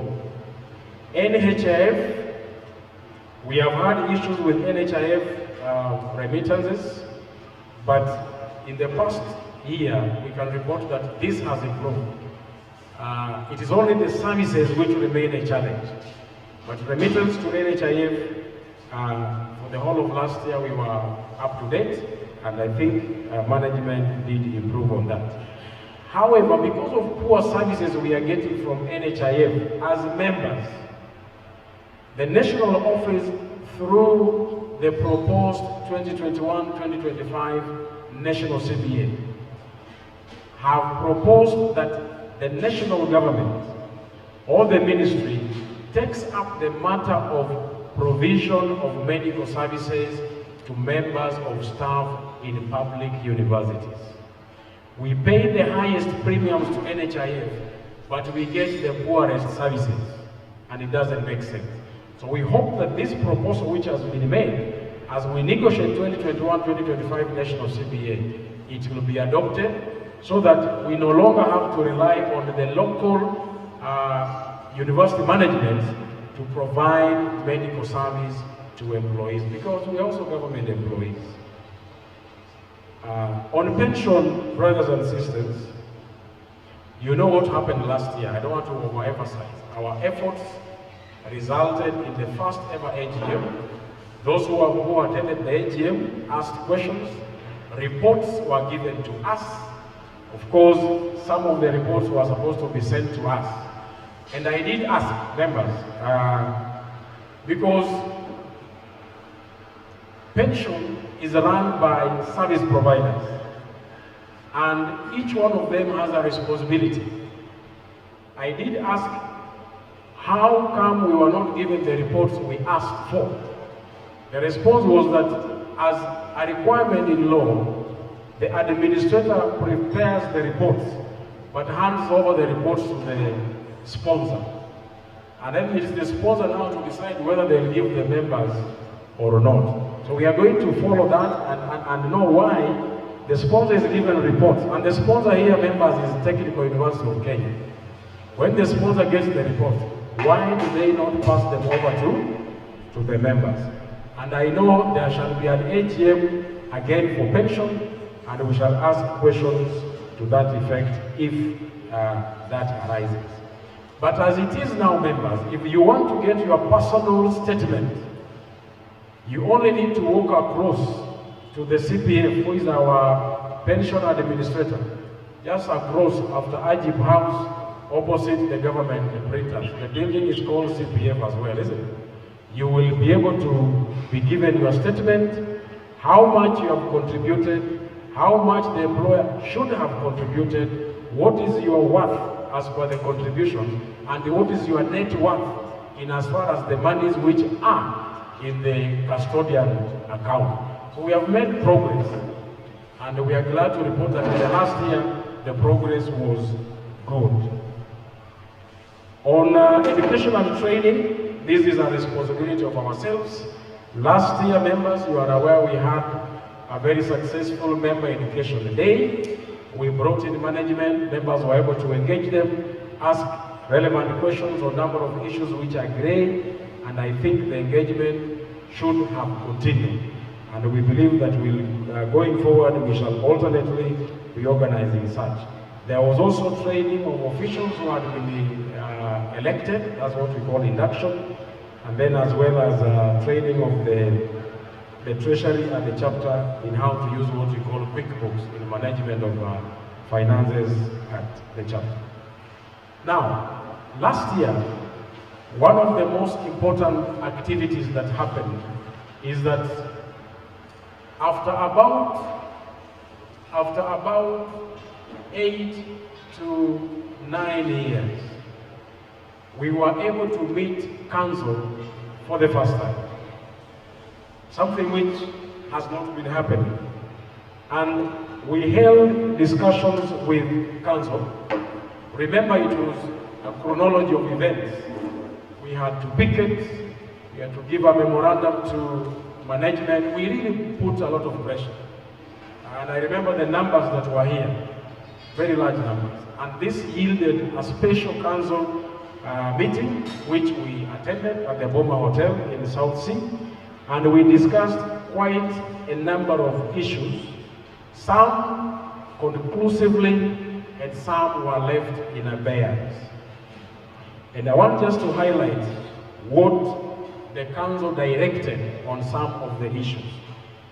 On the National CBA 2017-2021, at the time we were meeting council, university management had refused to explain to us how they arrived at 34.7%. And the council directed that they explain to us how. They did in a Zoom meeting, and we subsequently informed members how they arrived at 34.7% and how, therefore, it impacts on the change in our pay scale. On the 2012-2013 outstanding arrears, during that meeting, it was very clear that the university had never budgeted at any given time for monies to pay those arrears. And so, of course, when you don't budget for monies to pay arrears, you can't pay arrears. So Chair Council then, and you are aware that she left immediately after our meeting, under circumstances which most of us understand as resignation, she directed that in the subsequent budget, the university management should budget for those arrears in whatever form they want. If they want to pay half or a quarter, they should budget for it, have a payment schedule, and inform the members. These members, as we speak, the whole of this year, has not happened. On the 2013-2017 local CBA, which we had signed and was at SRC, it is during that meeting that management informed us that they had received a letter from SRC. And then, the council directed them to respond to the letter. And so they caused a meeting between ourselves and university management, which only happened this year in March. So that we then agreed that we sit down and look at the letter and have points of response. This, as I was saying, members, only happened 2 weeks ago in the senior staff common room. And that, of course, should show you that we deal with the management. While we want issues to be expedited quickly, they always have delays. And you can imagine, when they got this letter last year, we are only responding to the letter 2 years down the line, which is not a very good thing.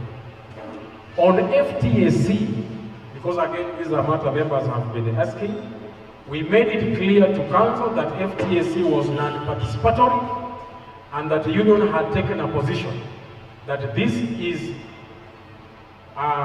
policy which is not favorable to our members, and we gave very good reasons. And we cited a paper which was written by the School of Mathematics, because we commissioned members to write a paper about FTSE, and they made recommendations. And this was in 2015, because the director of school then was Professor Galeri, and I even know the members who appended their signatures there. And we said this is a matter which even members have resolved about. FTSE was tied to departmental establishments, development of programs, term system, and the term system, the legal officer was indicating to council that it was participatory. And she was saying it was participatory because once Senate gives its views, Senate represents academia. We told them that is not correct. Senators are appointees of management. They represent interests of management. At no point do they represent the interests of the academic staff. That was a point of contention, but then the chairman of council directed the subcommittee on education to address all these issues, look at the challenges, get views from the members so that they can have a position taken by council. And I've indicated here that up to this year, this has not happened. Those are the issues, my friend, my brothers, we are coming about. On the medical, remember we have said many times that we do not want the current medical scheme. During our education day, if you remember, members raised questions on what? The medical scheme. We presented our position to council, and council directed that the medical scheme be changed.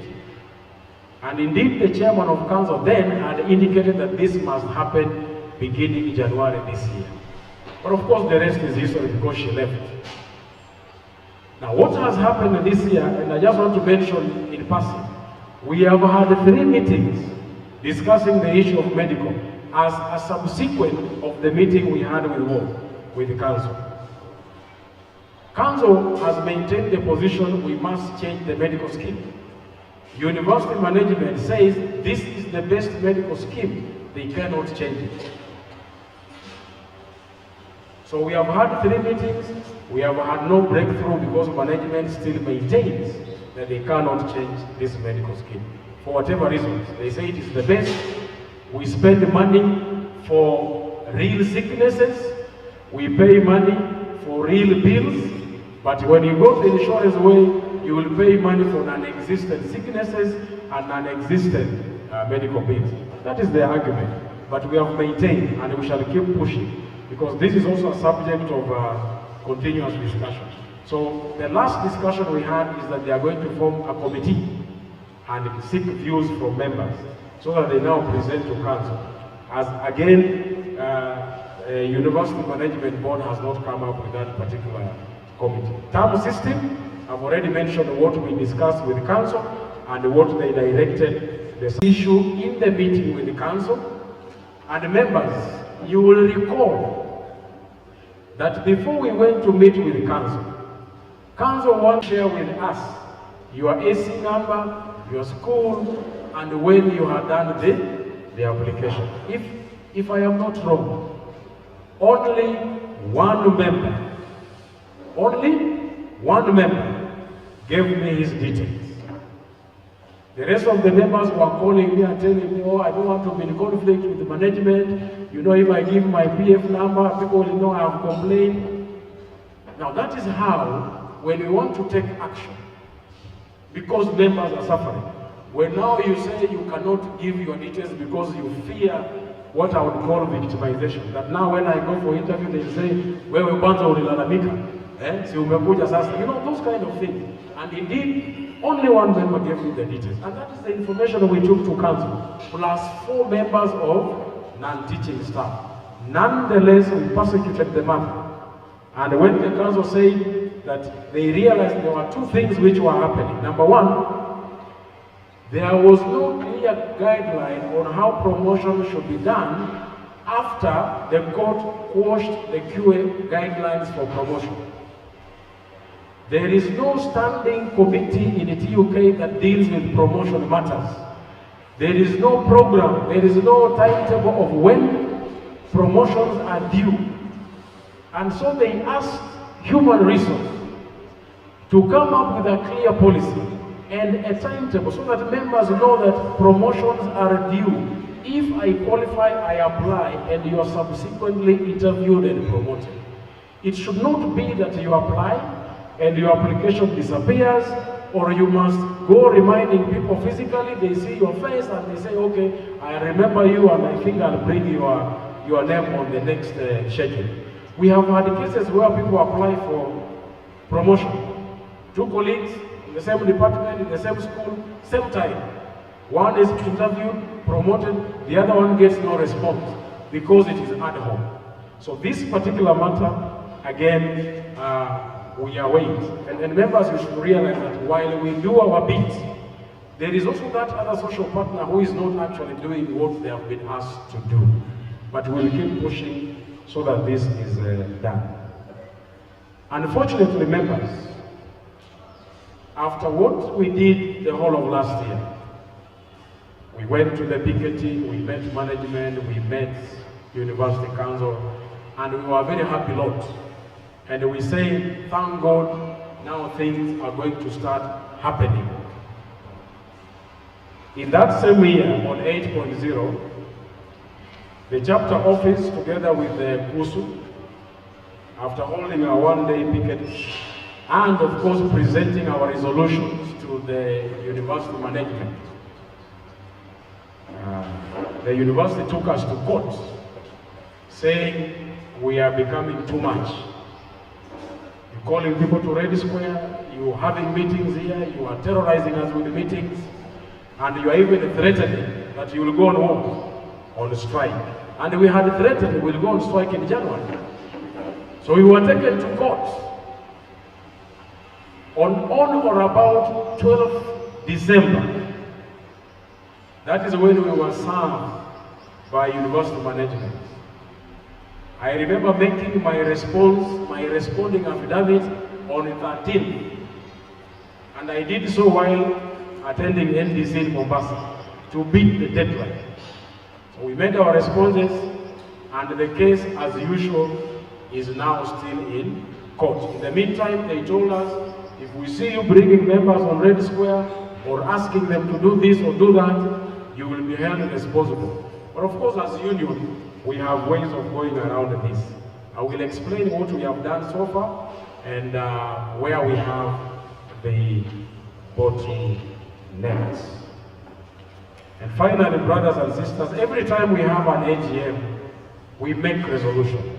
And it is only important that I report to you that after our A.G.M, I, as the chapter secretary, communicated to the university management board via a memo to the vice chancellor the resolutions we had made. We gave university management 7 days to respond to the resolutions, failure to which we shall take industrial action as appropriate. Unfortunately, that is what was misinterpreted to mean a strike notice, and then they went to court. And in other language, then they tied our hands. We are in the process of untying them, and when we do, we shall be seen back on the streets. Honorable members, it is our collective responsibility to fight for labor justice. There's nothing like us against us in a union. We are together in this, whether I'm seated here or I'm seated on the other side. There is no permanency in the positions we hold in this union. And the next time I'm not the chapter secretary, I will always attend these A.G.Ms and I'll be on Red Square. Let us take this as collective responsibility. And our rights are insulated in the Constitution of Kenya. If you read chapter 4, article 2, as well as in the Labor Relations Act of 2007. If you read part 2 of the same, 4 through to 7. Our freedom of association is well taken care of. Let us make use of this, so that this union is not only strong because of the leadership, but it must stay strong because of the membership. And that is why our success here in TUK will always rely on the strength of us as members. And finally, as I finish, I want to give you an anonymous quote, that labor unions are the prize fighters of the working class inside today's form of economy. They are tied inseparably to the wage system, because without them, workers would be unable to sell their labor power at its market value. And because they lead the struggle against the tendency inherent in capitalist accumulation towards the relative impoverishment of the working masses. And this is very evident, my brothers and sisters, in the university sector. There is no government employee in this country who at any given time, in any given sector, earns varying salaries. Today in TUK, we are only getting about 80% of what we should be earning under the new CBA. There are universities which are earning less than us, granted. There is Egerton University which is earning 57%. No such thing happens in the labor environment elsewhere in this country, except in public universities. Because we are victims of capitalism. Everybody for themselves. If you look out of this hall, there is money to put carbon. But I can assure you, if today you want to go for a conference and you ask for 100,000 shillings, you will be told there is no money in TUK. That is the real spirit of capitalism. It is me and myself and my people. So please let us embrace the spirit of solidarity and make use of the union and look at it as the only vehicle that will bring us justice at the labor market. Brothers and sisters, I also want to wish you at this early stage a Merry Christmas, and should we not meet, a very prosperous New Year 2023. Mungu awabariki sana.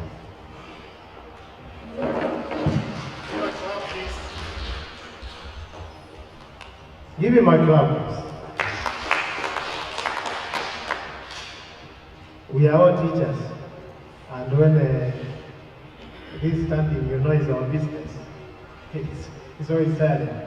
So even if you get your students smiling, you feel good at your best, and you appreciate it. Thank you so much, Chapter Secretary. I'm trying to make sure that we don't get tired here. We execute this agenda as fast as possible. We will come back to adopt the reports so that we can discuss them. I hope you keep noting so that when you come back, we move faster. I now invite the chapter treasurer to table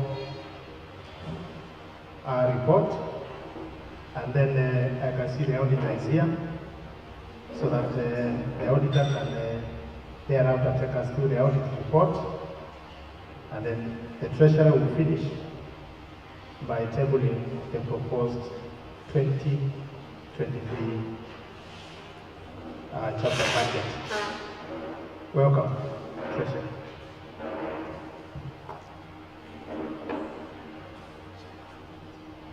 Yes, Dr. Deep. Where is my organizer?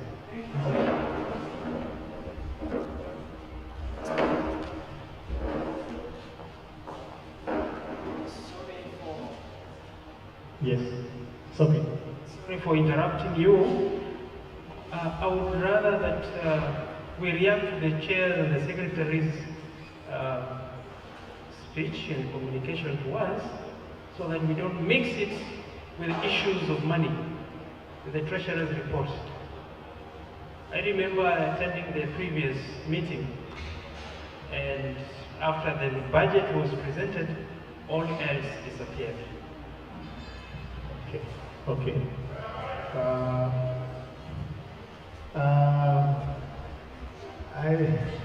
Which way do you think we need to go?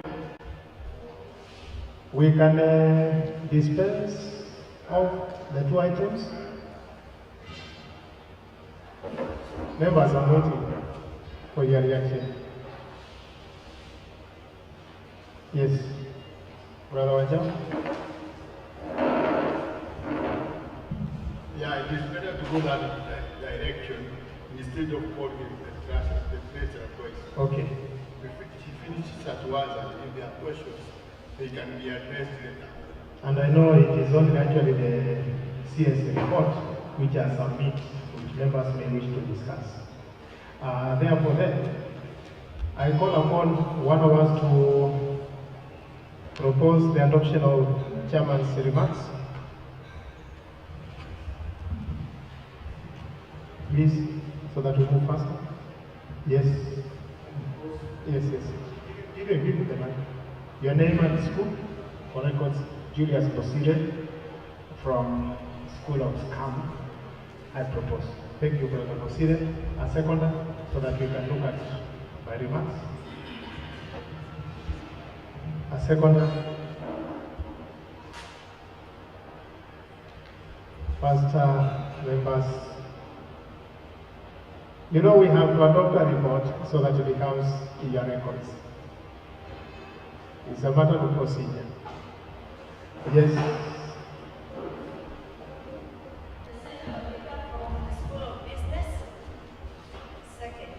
Thank you. Thank you, Madam Louise. The chapter secretary's report, a proposal. A proposal, so that we can adopt the report. Yes, I can see my brother Wira. Good to have a Thank you, brother. A seconder to the report and the report given by chapter secretary.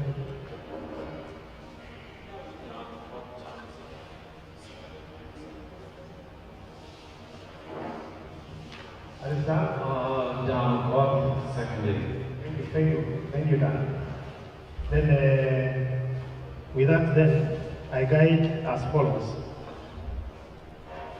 Anything under my remarks that you think I need to elaborate? Let's be fast. Yes, Brother Vira. Thank you so much. Under your remarks, I read from your voice pain, like as a result of the resolutions that we made in the previous A.G.M.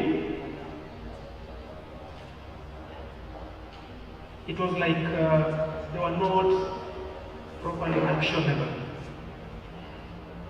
And that is why you are explaining that the chapter was taken to court. The same tone is given by the secretary, and his point number 9, A.G.M. resolutions, that the resolutions of the A.G.M, when they were sent to the UNB, they were misinterpreted to mean a strike notice. So does it mean that we should be cautious in the resolutions we make, even if it is exactly how we feel. If that is the pain that we are feeling, we should not make them, because we fear of the aftermath of it. Thank you, I'm sorry if I gave a ton of pain, but probably it was out of the frustration and disappointment. Because sincerely speaking, we least expected that management would move to court. We did expect that. Because the truth be told, we never called for a strike. So how they were able to secure an order from court against a strike still baffles us. But then, this does not mean that we will not continue in our fight for justice. We have already applied to the court that the case be dismissed. I am sure the court is going to pronounce itself on this matter sooner than later. And we will have the courage to continue with the fight.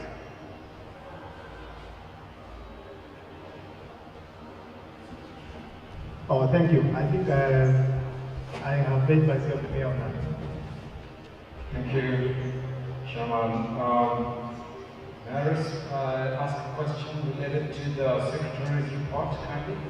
Okay, just a moment, so that we can go in there. I hope that my case is okay, and we can proceed to the Secretary's report. Thank you. Then you should straight done. Shoot straight so that we can go on, make sure that they will make progress faster. Okay, thank you. I didn't, first of all, let me congratulate the Secretary for the report and the Chairman as well. I noticed that the Secretary's report has membership. Is it my microphone that's given before? Sorry. Okay, sorry. The membership is indicated as rising from 735 to 810. And subscription is indicated there. I just wanted to request the Chairman to give us precise figures related to this, because this actually has implications on our finances. That the 2% from the 810 members will feed back to the question that has been nagging us for a long time. So I request that we have your office calculate the figures for subscription related to these 810 members. So I'd like to request that the next A.G.M. have precise figures for this year at least, for arising from those numbers. Secondly, I'd like to request on page 9 on pension 5.4, there is indication that there is a pension scheme A.G.M. that's coming up. And I know we had one in the past year. But I'd like to request that your office, because these are members who are charged by this pension, I'd like to request a more comprehensive report indicating, for example, how many members exited, how many members retired so that they were due for pension, and then also see, for example, how many of them were paid their dues.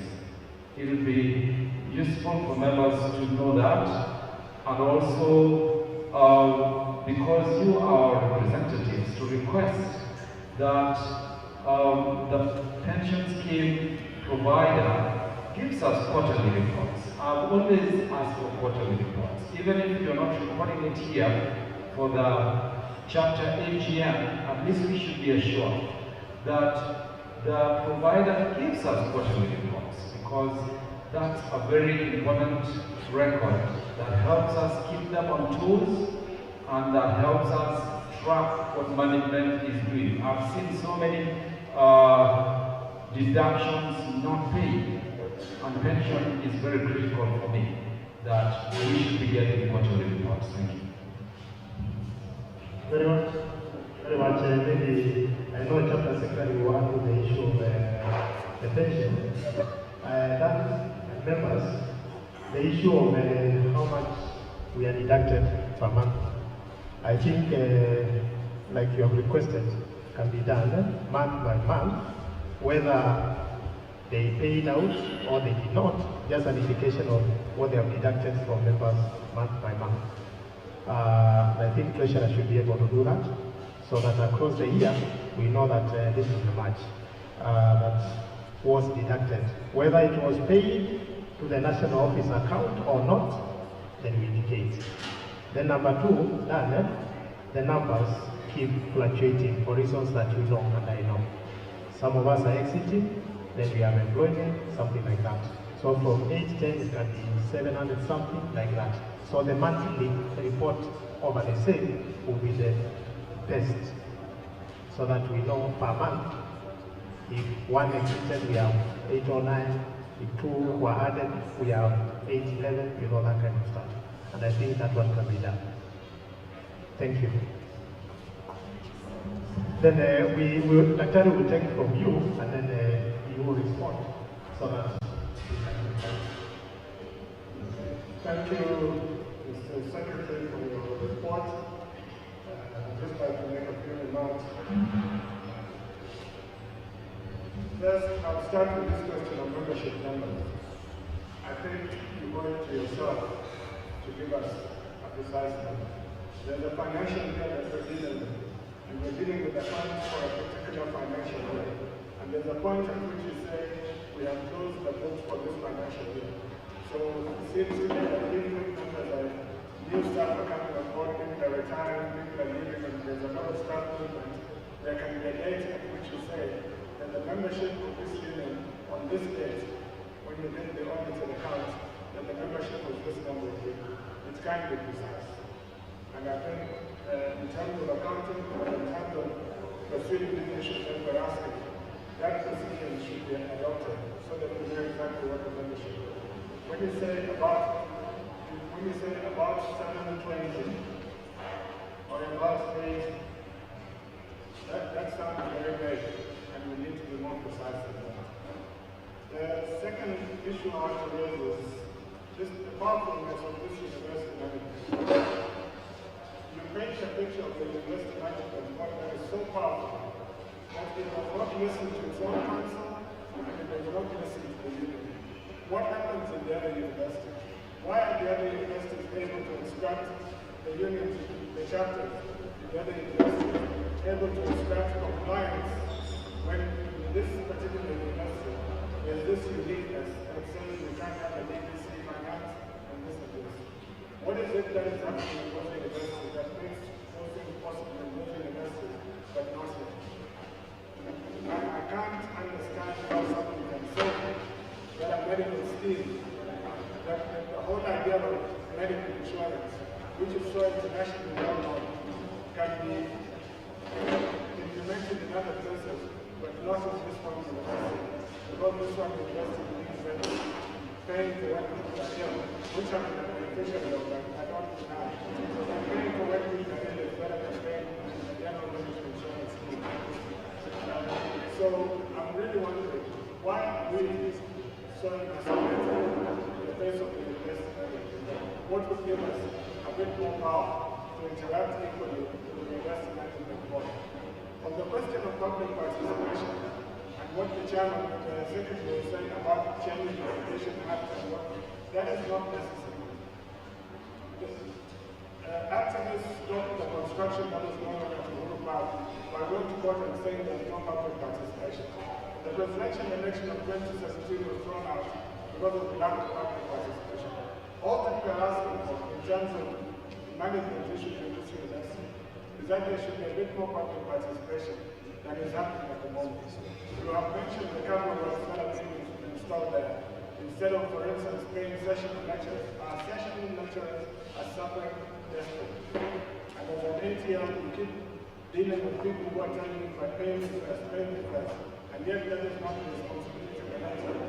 So you have to find a way to be able to talk to the University Management Board so that some responsiveness arises from the University Management Board.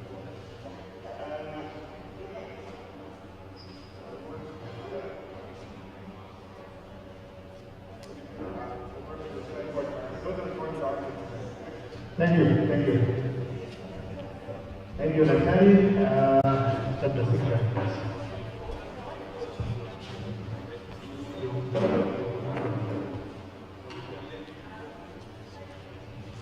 Members, thank you. I really don't think there is a response as such. Rather than the issue of pension, a week before this A.G.M, as a way of preparation, I got in touch with the representative trustee. Yeah? We have contact persons in all the service providers. And he asked us to send an email on what it is they would wish to report to our members so that they can respond. But then the response again was that the information is sent through the sponsor. And they also gave us now the person to contact in CPF, which normally we have. And she reiterated the position that I can only ask for my member statement, and any corporate statement they give on the status of the pension can only be sent to the sponsor. Her worry was, why is the sponsor not sharing those reports with the members who are actually the beneficiaries? Probably we should ask them in the A.G.M if they have an alternative now that this one is not working. And indeed, this is what happens. You can imagine a letter from SRC about a CPA which we are part of, received in 2020, only shared with us in 2022. Because we have asked University Council to ask them to share with us. So it's just about how we operate. So all those issues about the pension, how many people have exited and whether they have been paid, and I remember asking also a very specific question. The type of scheme that they are running for us, there are two types, and ours is the type where you're given a certain percentage as a lump sum, and then the remaining you are paid on a monthly basis. So I asked them if this indeed is happening to the members who have exited. They didn't have an answer, and they were citing the issue of lack of sufficient funding. Yeah, and so we expect actually that should they have the A.G.M as provided by law this year, they should give us those answers. Because you remember even the other A.G.M, all these questions as you raised them, when I attend the A.G.M, I also not just ask as a member of the pension scheme, but I also remember that I'm a chapter secretary. So I ask all the questions that members have since been putting across. On the membership, we have a register. Constitutionally, you can have a look at it. We have a register. And if you look at that register, you will be able to know who has come in within the year and who has exited. So how many members do we have in January and how many do we have in February? Unfortunately, the register of trade unions under the law still believes in the traditional way of keeping a register. So we get byproducts every month from TUK. Well, this is something which we have not been doing in the past, but with the issues which are arising, we have purpose to be doing it now. So we get them. They are sent to the national office, they are sent to us, and then we now manually write the register. We extract those names and type them. It should be done in a better way, but RTU wants the big register. The way that book that you can write from January to December, and then you see how many members are varying, because they look at those things as a way of, so the register is there, you can see the variations. Why it has taken as, or rather why it is so difficult to be able to deal with the university management, and why it looks to be very powerful. Indeed, it is not. Our understanding is that we have had a council which has never been in the picture of what exactly happens in TUK. They meet management, and management will always tell them this side of the story. When they meet us, we tell them this other side of the story. So the only meeting, as I said, in about 6-7 years, that brought together both management, council, and ourselves only happened last year. And that is when a lot of things could now be canvassed. Management says this, we say this, we produce evidence, and council takes position. So it is only through such meetings, depending on the goodwill, again, of council, that we can be able to crack some of these challenges. And let me tell you, Daktari, just for the purposes of records, for us to access council, we must write a letter. And to write that letter, it must go through the university legal officer, now also called university secretary. That is why our efforts had been frustrated all the years. We had to use a direct approach, and also had a meeting with the council chair in her office in the boardroom at Upper Hill. That's when we were able to set up this meeting. I can also tell you for a fact that since then, that office has been closed. The chair of council now has no office physically where you can get him or her. I suspect because of the access, so that now we are only restricted to one channel. You must see the legal officer, and she will read the letter and see whether she can now contact the chairperson or not. But we'll keep using other methods so that we can have this go on. Public participation, I think it was an advice which is taken in good faith. Thank you, Dr. Thank you, members.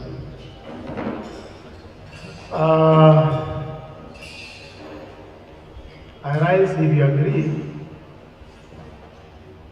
to propose that we have discussed and agreed on the chapter secretary's report, which is the annual report for the year, so that now we can move to the next level. We would like to see if probably could be through by 2:50. I know people would not like to stay here very long. Thank you. Now I invite the chapter treasurer.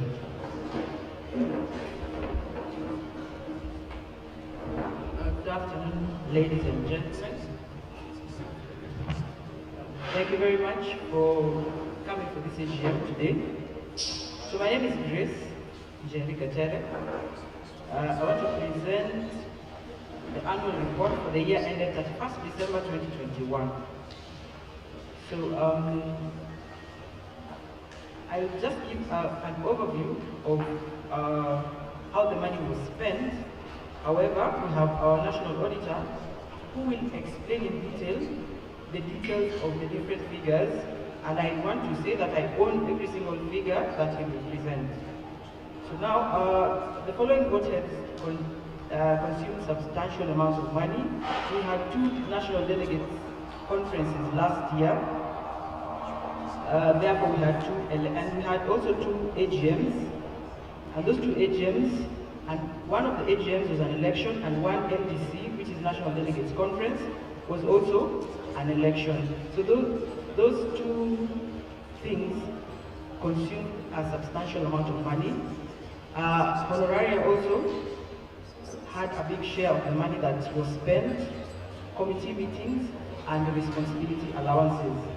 Last year, unlike the previous years, if you have had a look at the audited financial report, you will realize there's a significant difference in the figures or in the amounts that were received by the chapter. So in some of these amounts, we constituted subcommittees so that they can help us run the different subcommittees that are in the Constitution. and some of these people were drawn from general membership. So you will realize that meeting also, meeting allowances, the figures also went very, very high. We also inherited a lot of debt from the previous office, like I presented in last year's report, but I have been trying to clear this debt in terms of meeting allowances, honoraria, and responsibility allowance. I would like to report, just as the chapter secretary said, that we also had training for officials, we had education day. This also, the money was also spent that way. Yes, so I would like to invite the auditor to explain in detail the different figures before I propose the budget for your approval and the deliberation or discussion. Thank you for listening.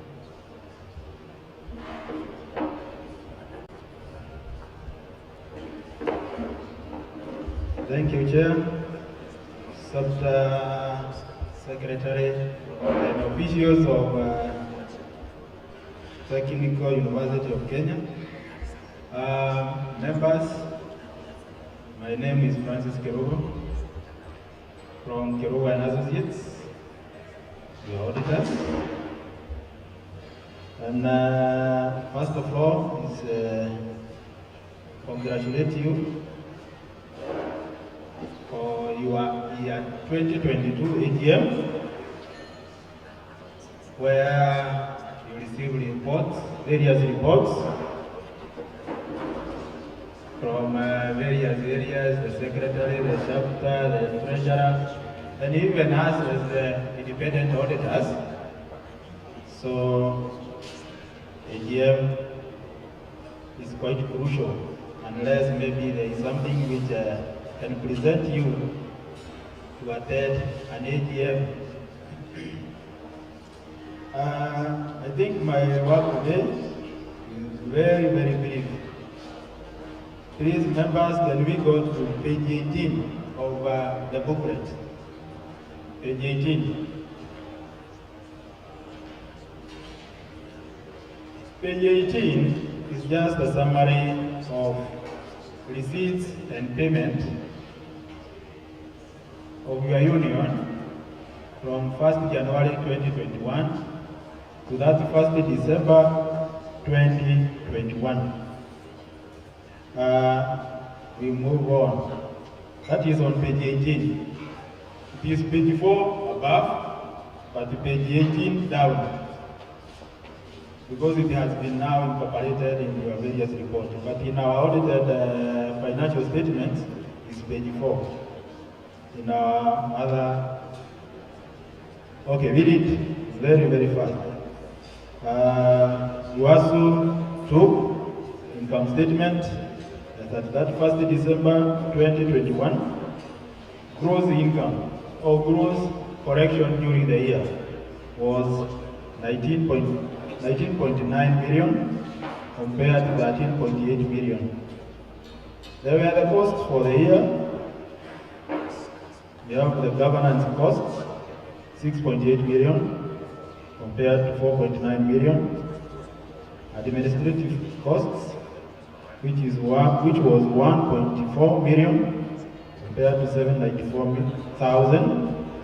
Meeting and conferences, it was 8.6 as compared to 5.2 the previous year. Financial expenses, 119,000 compared to 89,000 the previous year. Other operating expenses, 4.6 million compared to 1.0 in the previous year. And when we get that total, we get a total of 21.7 million as compared to 12.1. We have a net deficit of 1,748,500 shillings as compared to a surplus of 1.6 million in the previous year. But for the breakdown of those costs, we can go to page 22 down. 22 down. Those are the various breakdown. of expenses. It's page 8, stop, page 22, down. Where we have member subscription, we have read. Governance cost, 6.8, we have read as a breakdown. Administrative, 1.4 compared to 794. We have that breakdown, which is note 2. We have note 3, the meeting and conferences. We have 8.6, 5.2 previous financial charges. 119 compared to 89, and other operating expenses to a tune of 4.6. So we have a total of 21,724,359 compared to 12,000,000.1. That is how it has been broken. We go back to page 19 down.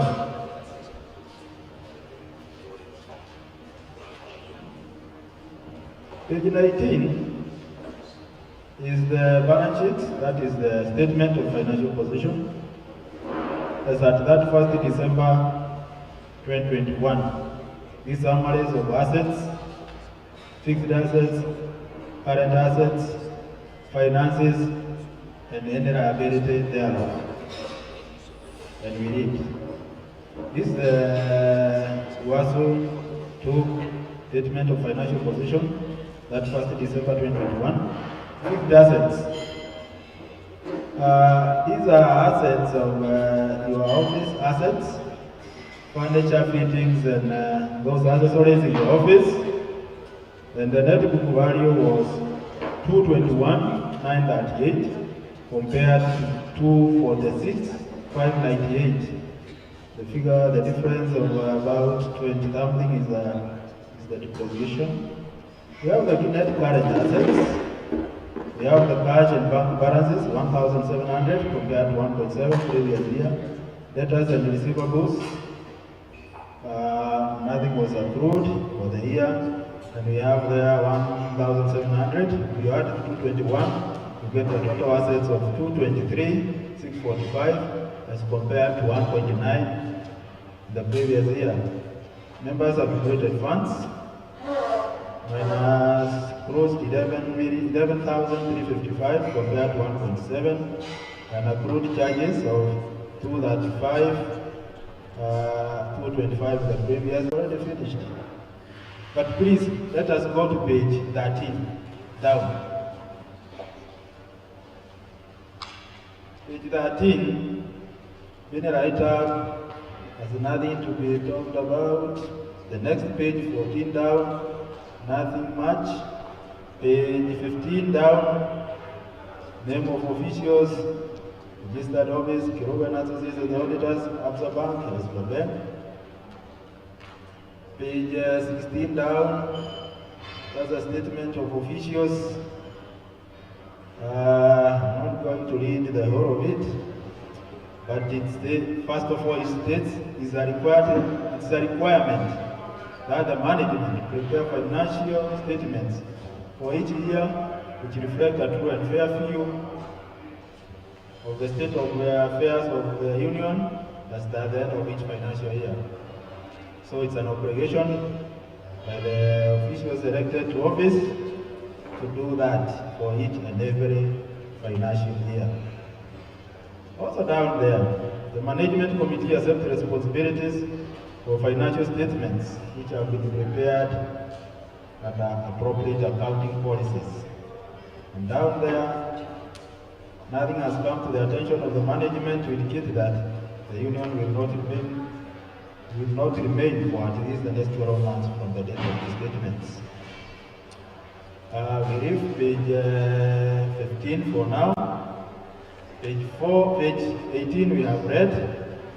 Page 5 we have read. Page 20 down is a statement of cash flow which reconciles. We have read 1.7 a negative, depreciation 24,000, bank charges is a reconciliation page called cash flow statement. It reconciles the cash, say from the net deficit to the end figure there, cash and cash equivalent at the end. Page 21 is just goes to the accounts. about the basis of accounts is during the year subscription. The figures are scheduled to 21, how it was arrived at, cash at bank. There was no proposed subscription is on receipt basis. Accumulated funds, members, 11,358, we have also read it. We have also read page 6, note 6, creditors and accruals. And page 8, we also read. Page 8 or page 22 down. We also looked at those breakdown. And members, we go to page 17 down. I may not read everything on that page, but I will read where necessary. Auditor's report to the members of UASU Technical University of Kenya Chapter. Opinion. It is our opinion the accounts as presented give a true and fair view of the state of the Union financial affairs as at 31st December 2021. Of its operating results, the cash flow for the year then ended and in accordance with international financial reporting standards and comply with the Union bylaws. The officials are responsible for preparation of accounts, which give a true and fair view of the Union's state of affairs and its operating results. Our responsibility is to express an independent opinion on the accounts based on our audit and to report our opinion to you, the members. Down there, report on other requirements.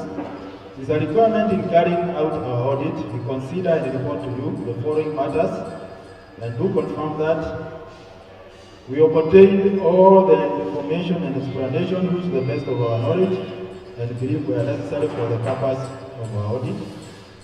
In our opinion, proper books of accounts have been kept by the Union so far as appears from our examination of those books.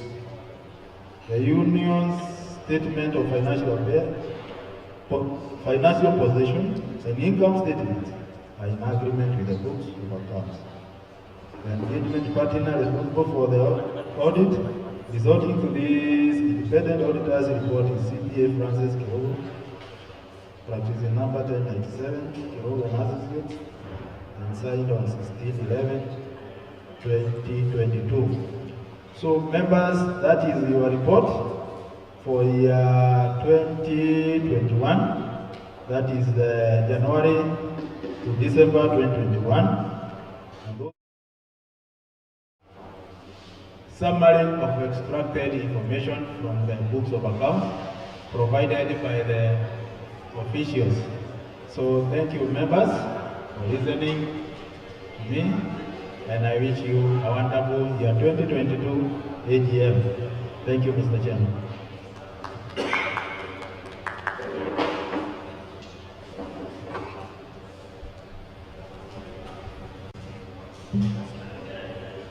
Yeah, the treasurer would still continue with the part of the report. All right, so now,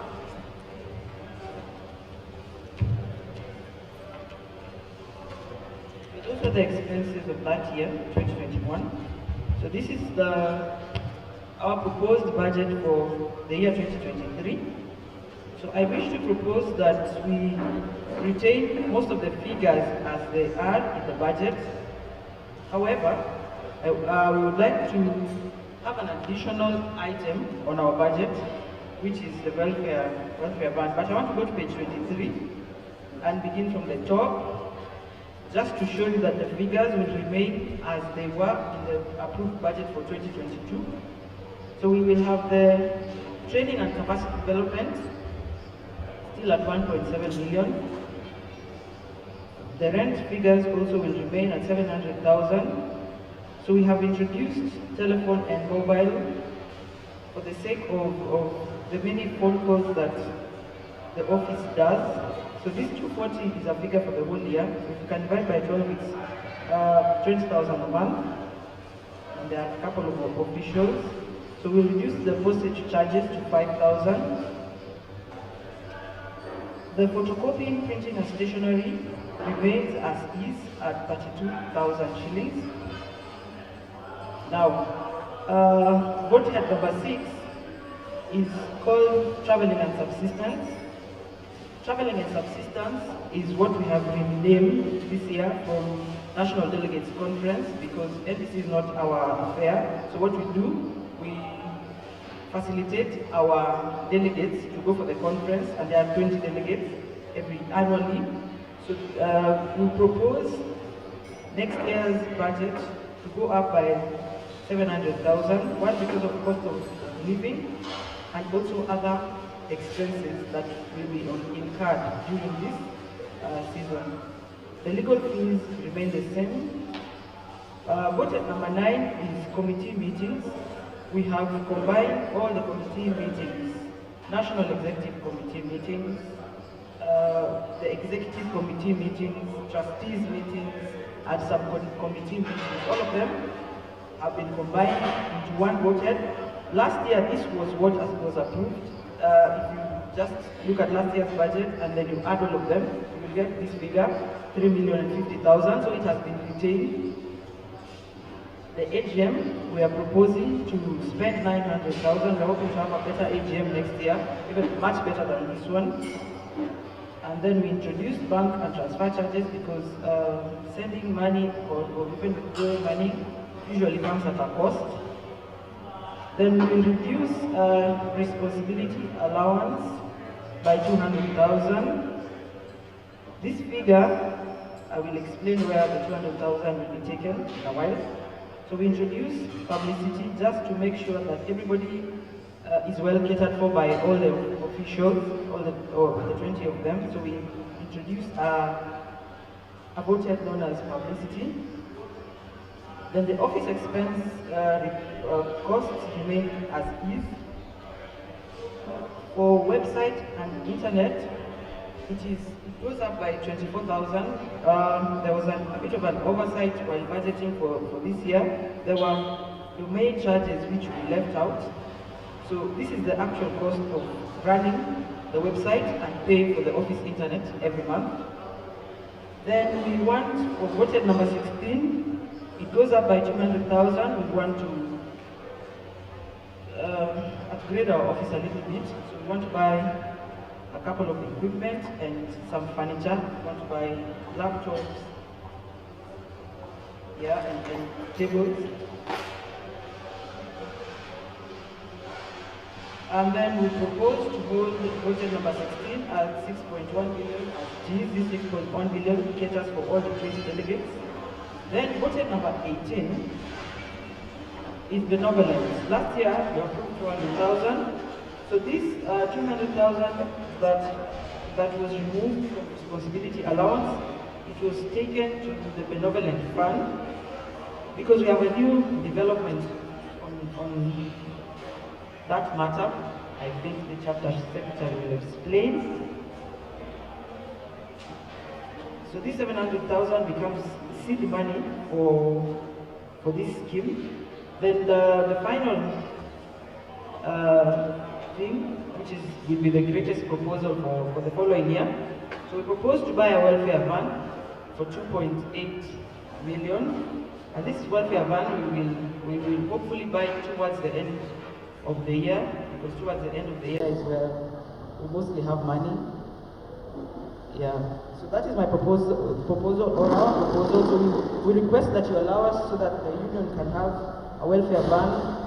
It will help all of us for whichever occasion that we want to use, so that even if it is attending a funeral, instead of using personal cars, we can use the welfare van. Members can borrow the van at of course at a subsidized cost. So the proposed budget, which includes the miscellaneous, comes to 22,712,000. However, our expected income for next year is 17,900,000.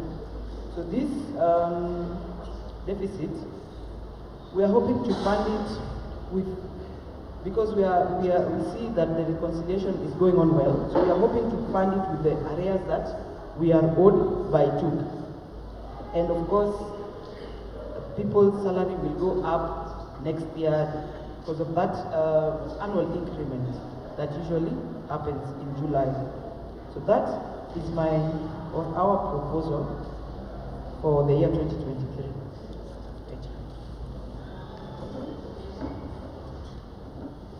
Yes.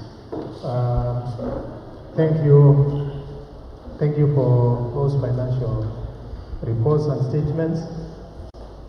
I request that we adopt so that now we can discuss them. The first is the Treasurer's report. Can I get a proposal? Treasurer's report.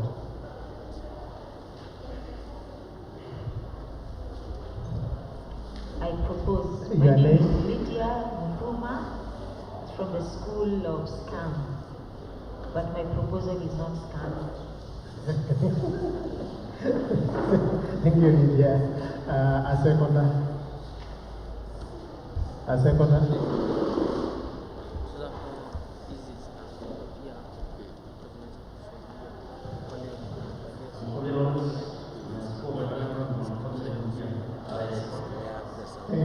Thank you. Then we adopt the auditor's report so that we can also discuss it. A proposal? Audit report. Yes. My name is Jojo Biero from SBLS. I propose. Thank you. Thank you, Lieutenant. A seconder?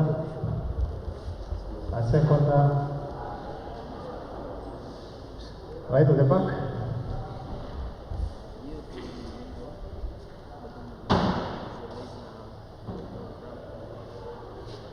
My name is Mukasawa from the School of Creative Arts and Media. I second it. Thank you, Brother Wasuma. And then lastly, to the proposed budget, the adoption so that you can discuss it, amend it as appropriate. A proposal?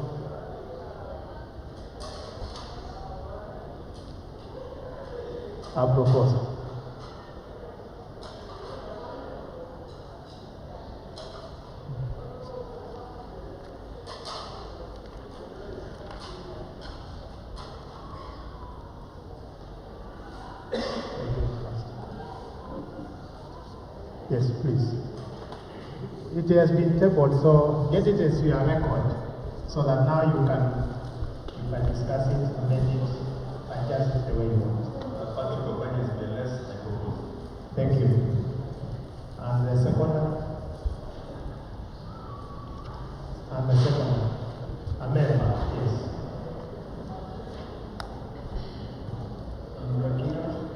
From School of Electrical License. Thank you. Then members now straight to Treasurer's report. Your reaction or reactions? Treasurer's report. Yes.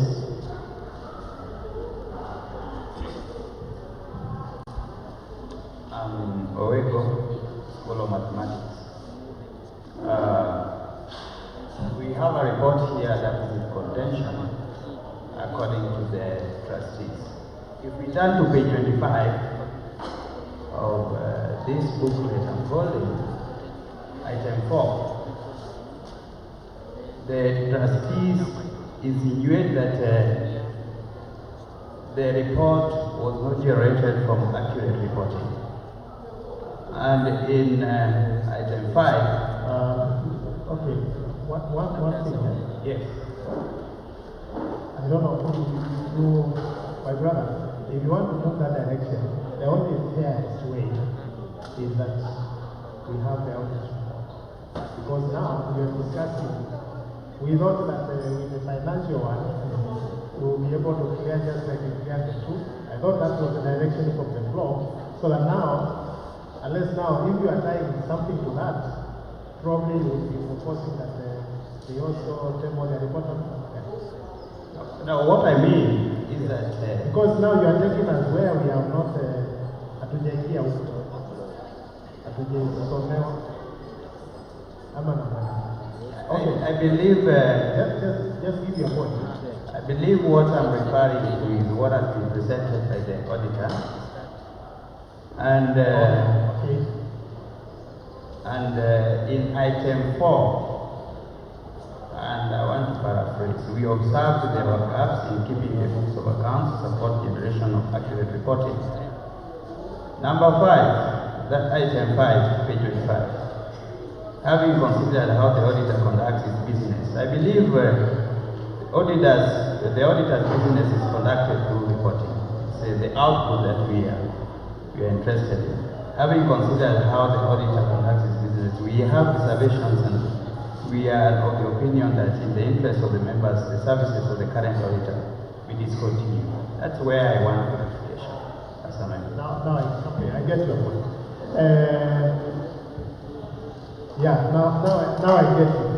I get where you're coming from. I didn't get that one.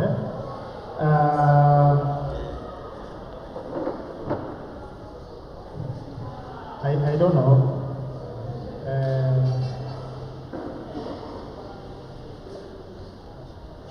I don't know now. I think I may guide like follows.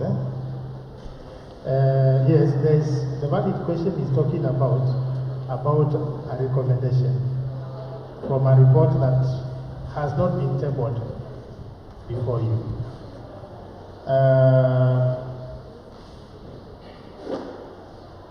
What would be in order is that then we can have this report with us, isn't it?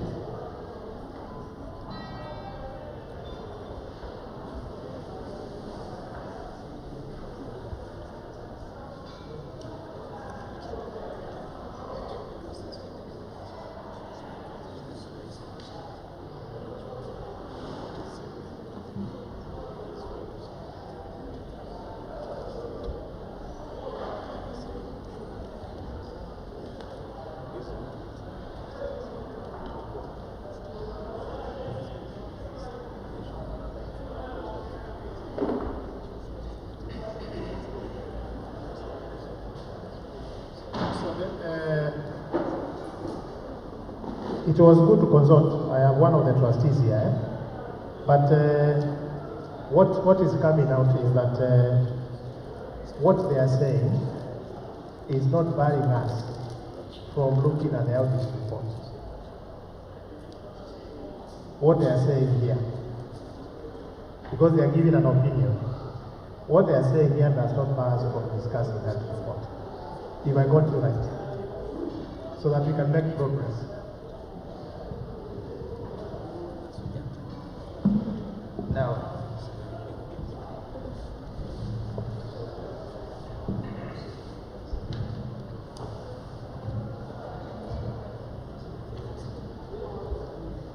Now, could these trustees think there is Professor Baki, there is Florence Bertai, and I see guidance from them on this. What they meant, because it's about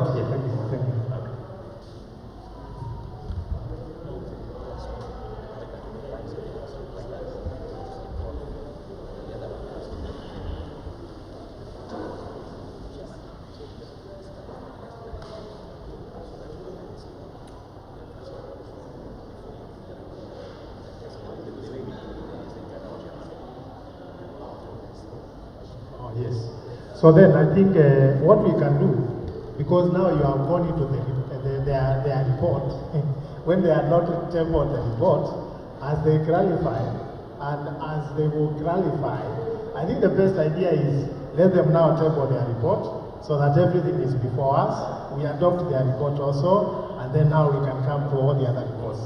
Correct? And now I invite Professor Baki to table the auditor's report.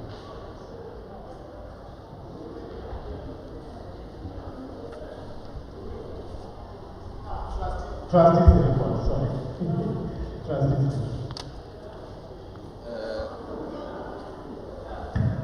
Thank you very much, Chair. Good afternoon, I'm happy to account to you today on the work for which you elected us as the custodians of funds and assets of the society.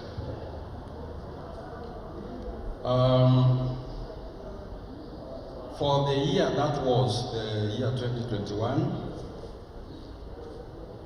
we did look at the finances and assets of the society, page 24 of this book. The property or assets, for that matter, are clearly indicated in that report. But let me bring you up to speed on how we went about generating this report, which we have summarized here, so that you are in the picture on what happens. We did request for documents, financial, so that we could interrogate the finances of the union.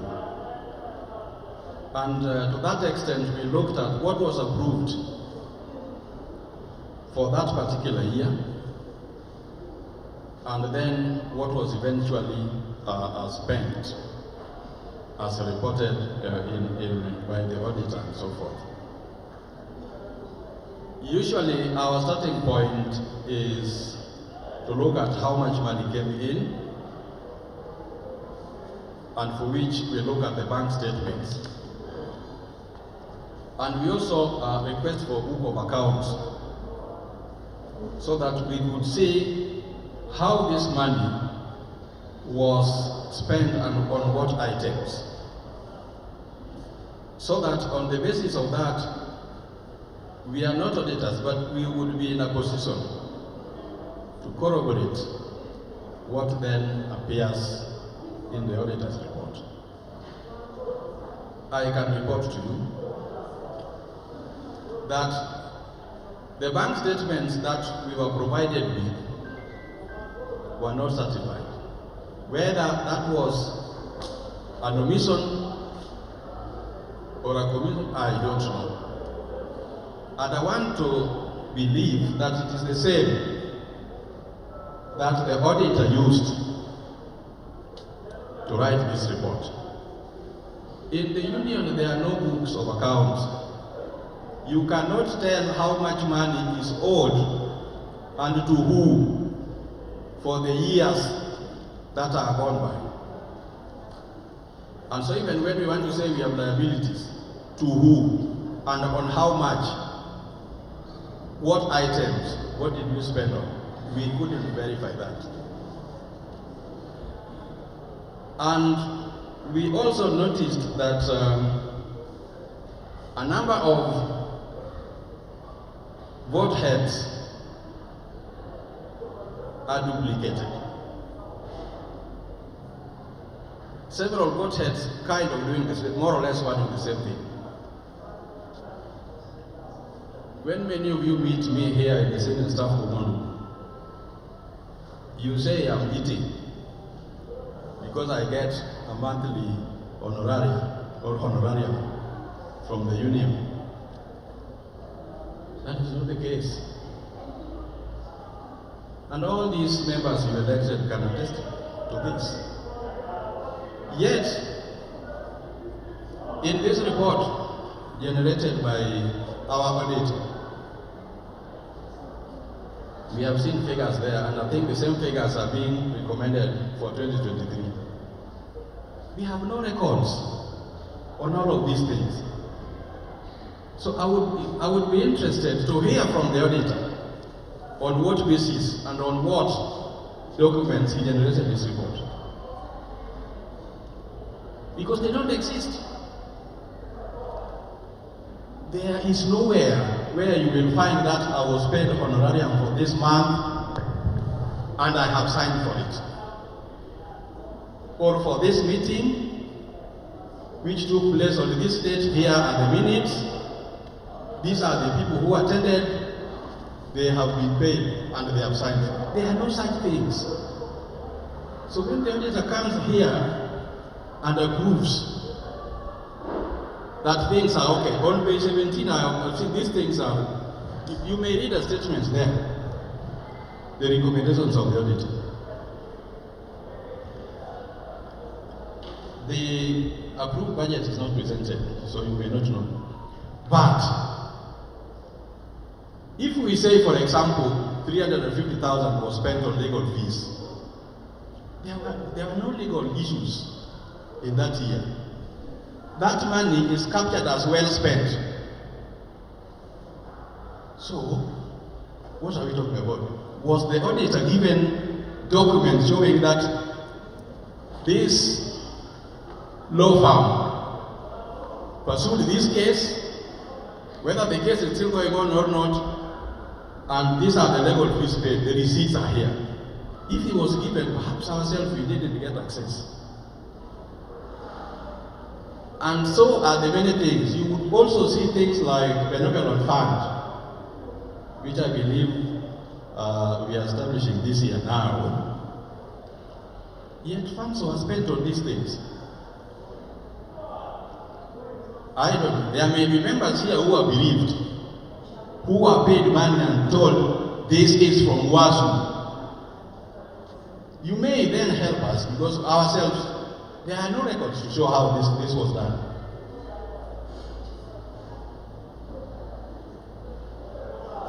There was a cash book in which we were able to see payments for activities which took place 2-3 years back.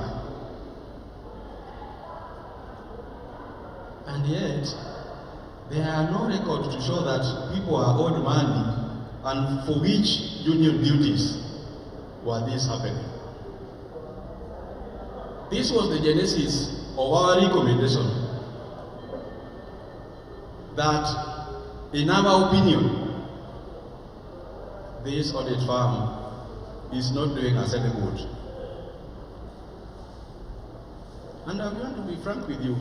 Auditors only serve once for 5 years. I don't want to cheat you. Union honoraria is not a salary for me, and I want to tell you the truth. People who get paid regularly, and at the end of the year, you would see that we recommended 17 million approved. We have spent 21, 4 million extra. And I have seen in here, we are told we have a deficit, or we owe somebody some money. I don't understand how you can surpass, and then I don't know whether the audit report queries those kind of above 4 million above what was approved. To me, is suspicious. So let us tell one another the truth. This is where we are. And if we are ever going to do anything for ourselves as a union, even doing CBA matters here, that particular year, there was an allocation for CBA, certain amount of money. I'm not privy to any CBA negotiations which took place here and the outcomes. These are the issues. I think I want to rest my case there. Thank you very much.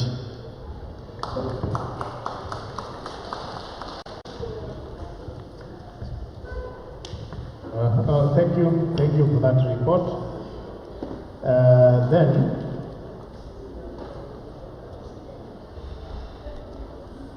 now that we have all the reports around finances, then we could, we had done, he had raised that question because of this, but now what we do, si sasa tusifanye zetu ili tuongee sasa, si ndio? So now, so we have to adopt this one. We had adopted two. One, Secretariat, we had adopted the Treasurer's report for our discussion. And then,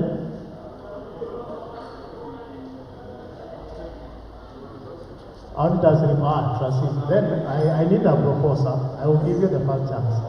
I will need a proposal, we adopt it, and then a seconder for us now to discuss. Okay, you propose. I propose Owego School of Mathematics. A seconder of trustees report. Somebody to second the trustees report.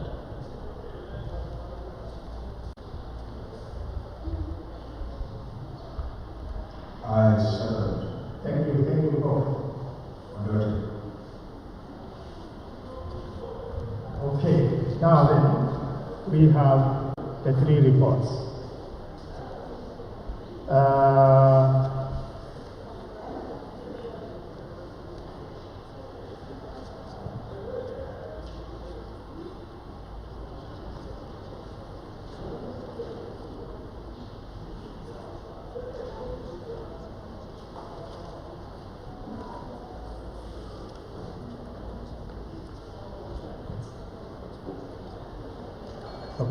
Okay, then we will start now to discuss the reports. Okay. There is the chapter secretary requests that he responds to something on records. Because he's the custodian of the records of the chapter. Good afternoon, members. I think it is imperative to us as members not only to be honest, but also to be truthful. We have a constitution that clearly stipulates the mandate of each and every constitutional office within UASU. But all said and done, the person who is responsible for mistakes of omission and commission of whatever sort in this union is myself, the chapter secretary. If anything goes wrong in this union, I will be held individually and on your behalf responsible. We have adopted a trustee's report that has not been presented. And you'll agree with me that the trustee's report has not been presented. Instead, we have been given an opinion, but nonetheless, we have adopted the report. Members, these are proceedings. It's like Parliament. It's like we must do things the right way. So, be it that we have adopted the trustees' report, there are things which have been mentioned. Number one, that the documents or the whatever that is required to write the report were not provided.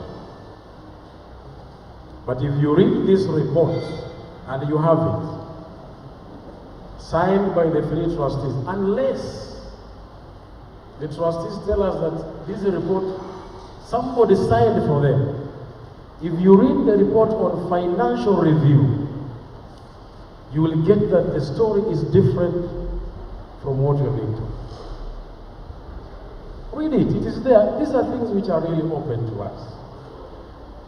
However, I want to mention that there was a delay in availing the documents to the trustees for purposes of perusal, and for good reason.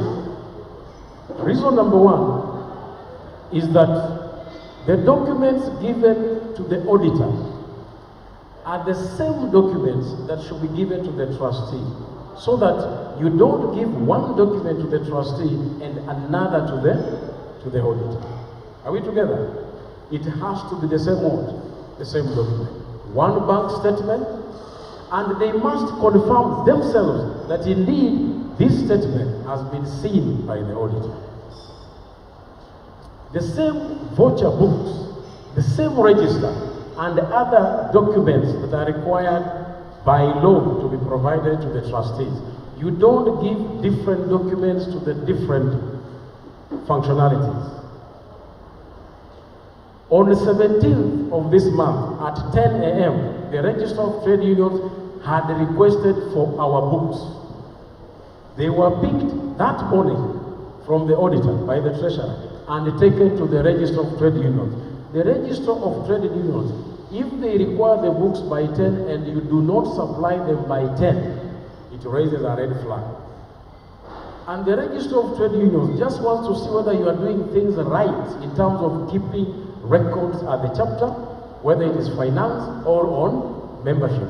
And they audit and advise that we can see that although you are doing things this way, you can improve by having this and that. She was audited physically, the treasurer.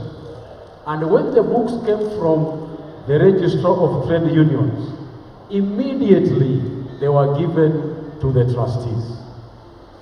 I remember telling the trustees myself that it is good that you see documents that have been seen by the auditor, that have been seen by the RTU for consistency purposes, so that there is no mischief whatsoever, so that you say, looks like the document I have is not the same document that's sent to the auditor and also went to the trustees. I would only be interested if at all, for example, the bank statement. If the auditor is reporting 21 million and yet the statement is reading of 19 million, that is for the record. So I want to clarify that the same documents were given to the auditor, the same documents were given to the RTU, the same documents were given to the trustees. There was no mischief in terms of documents, and the figures are the same. However, the RTU has even recommended for training of chapter treasurers who have been newly elected, so that they know which books of records they are supposed to do to keep, so that we move away from the traditional way of keeping records the way we do. And having said that, just to clarify that there is no mischief, these documents are open for scrutiny by you members as presented to yourselves. Thank you very much. Okay.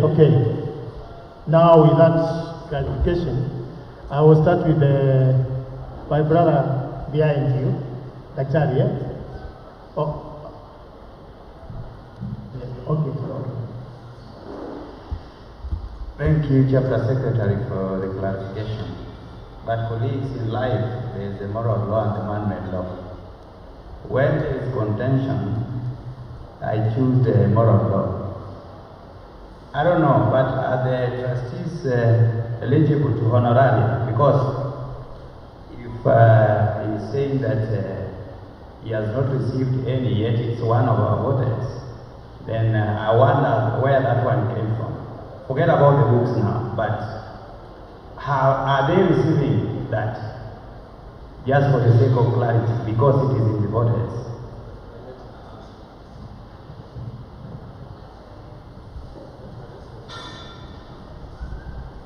My answers are usually simple and short. Yes, he's eligible. He's one of the trustees, rather. Sorry. And trustees and delegates and co-opted members are eligible for honorarium, and we pay subject to availability of funds. It's just that it is. See, there was the word inconsistent. It is not consistent. We pay when there is money to pay them.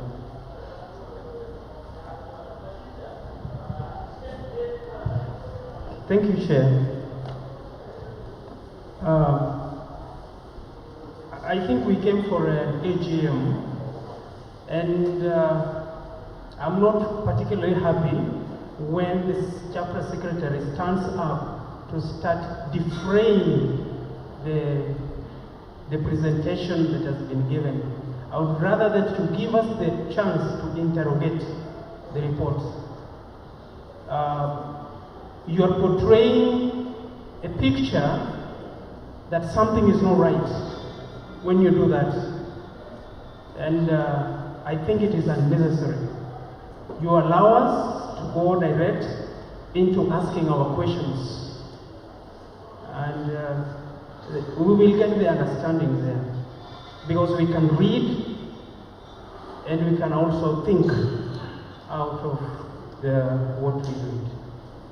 I go straight to my issues. I thank the Treasurer. Thank you so much for your presentation. Thank you the audit firm, and thank you the trustees.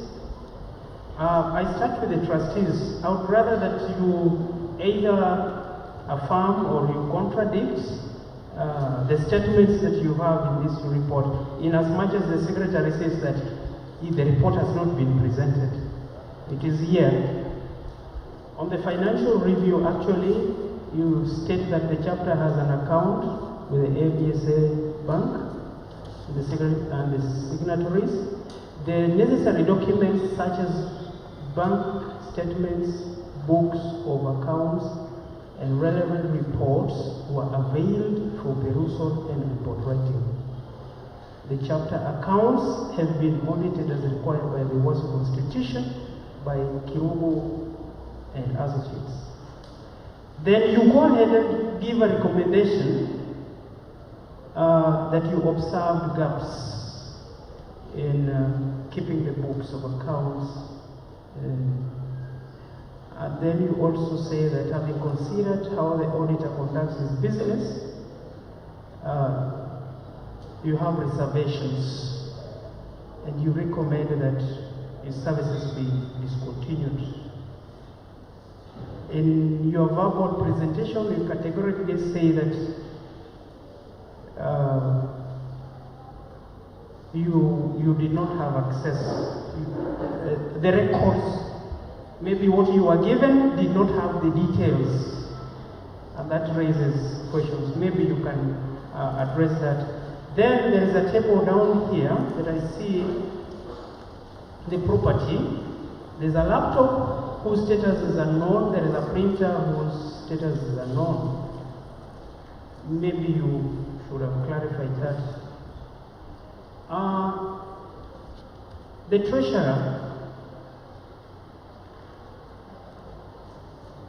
treasurer, in your opening report, you said that the following vote heads consumed substantial amounts, that is NDC, SNDC, honoraria, committee meetings, and responsibility allowances. The question that came to my mind immediately is, you need to give us clarification of these honoraria and responsibility allowances. What's the difference, and to which people exactly?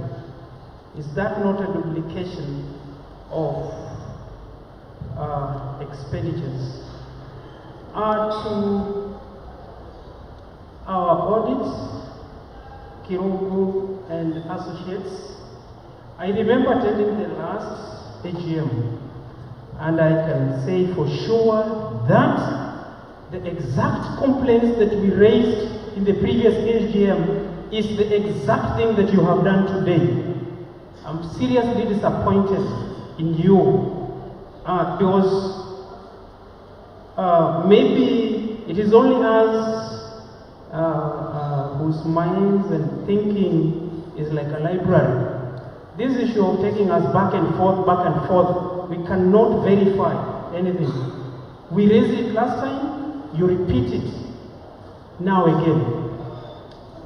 And we did recommend. It means whatever we said was nothing to correct. Now, in the details of what has been reported here, on page 21 down, and it has been captured on page 19 down, I wonder what has really happened to the assets that can just go down like that. It's like the account was being cleaned, like the cash, the bank balance, and then we also have the fixed assets, which is coming down. What has really happened? Somebody ought to have given us an explanation for that. And we need an explanation for the over-expenditure and how that has come about. It is clearly in the report here. And the treasurer, you need to give us a statement on page 22 down. I can see the amounts of the honorarium and responsibility allowances also appearing there. And then we have traveling, transport, subsistence. And then down I see elections which took 2 million. Really? Where did this money go to? And then we want to retain those expenditures on page 23 down.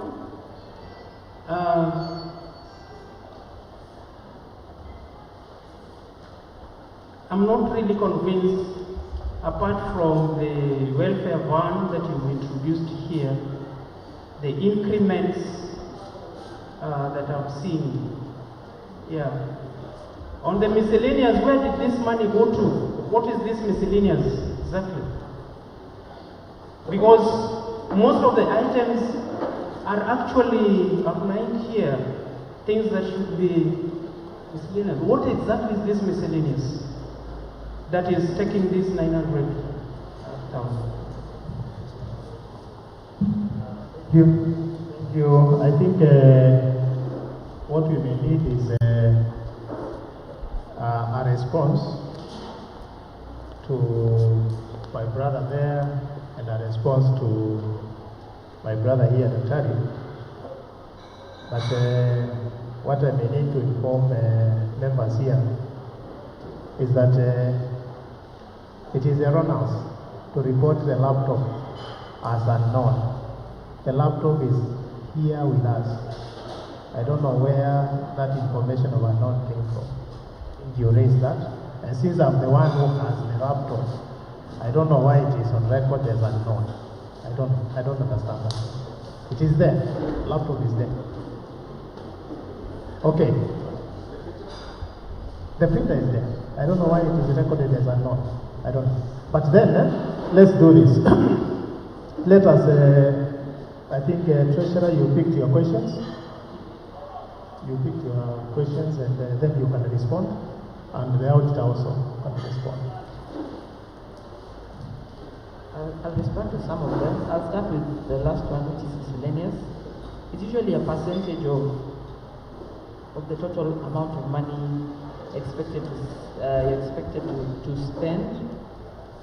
So it is strange things like, for example, you meet a member and they tell you, I have this and this challenge, you're a union official, help me out.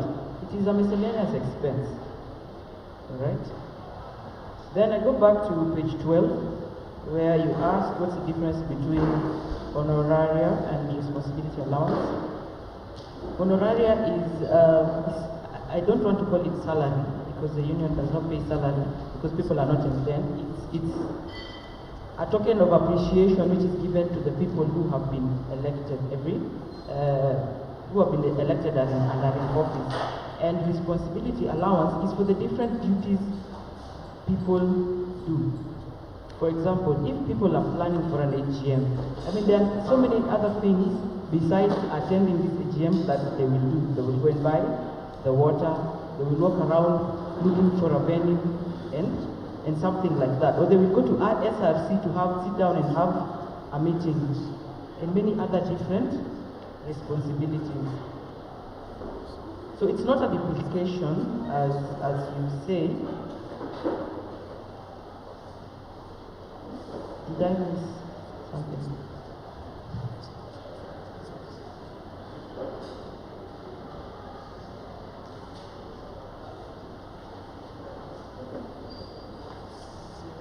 Thank you. I thought that we let him respond, and then after that,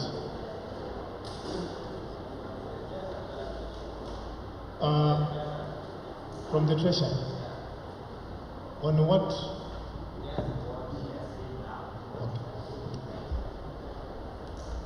Thank you, Chair. My clarification is I want clarification on responsibility allowance. The treasurer said that in an event like this,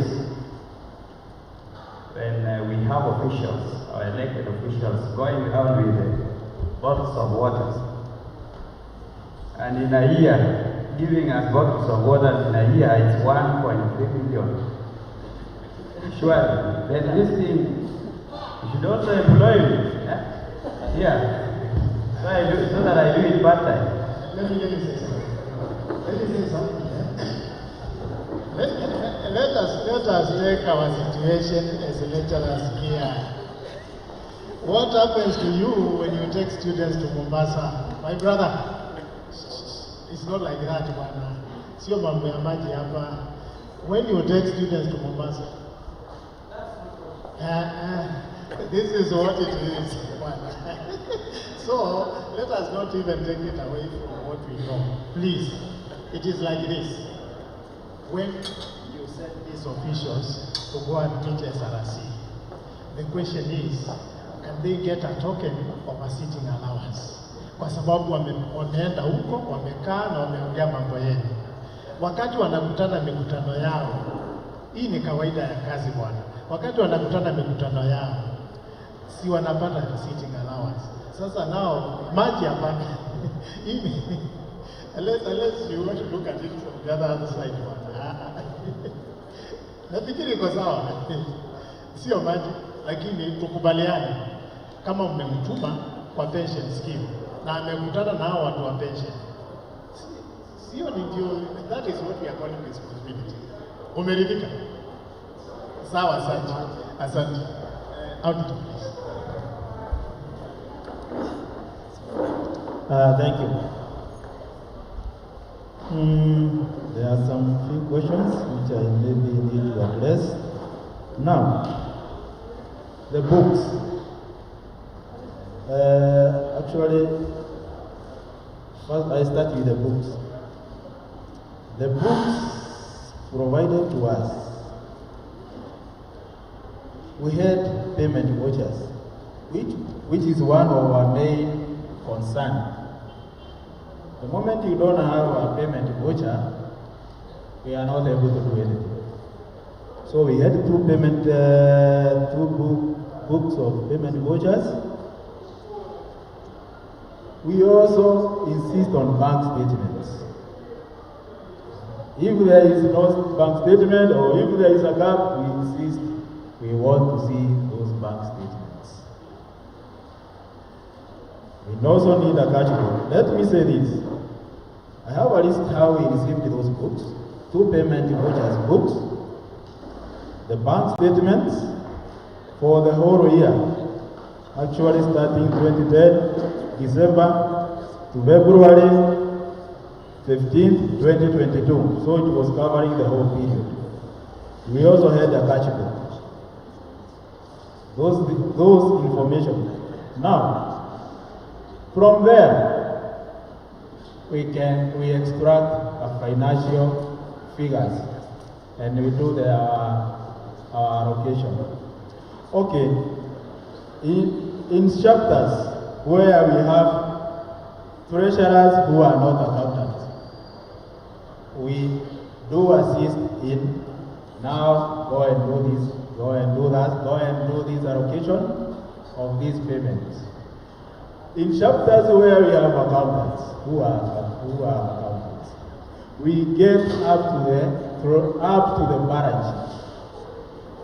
Trial balance, income and expenditure statements, and balance sheets. But because we have chapters where they are not accountants, they are in a different discipline, so we say, go and do this. Go and provide these documents. But let me say, we received the payment vouchers, two booklets, we received the bank statement, which were complete, there were no gap, and a cash book. The other books are, we have others like receipts, whatever, treasurers and all those. Plus members register and all those. Those ones are okay, but maybe they are good for financial records. So we used those records.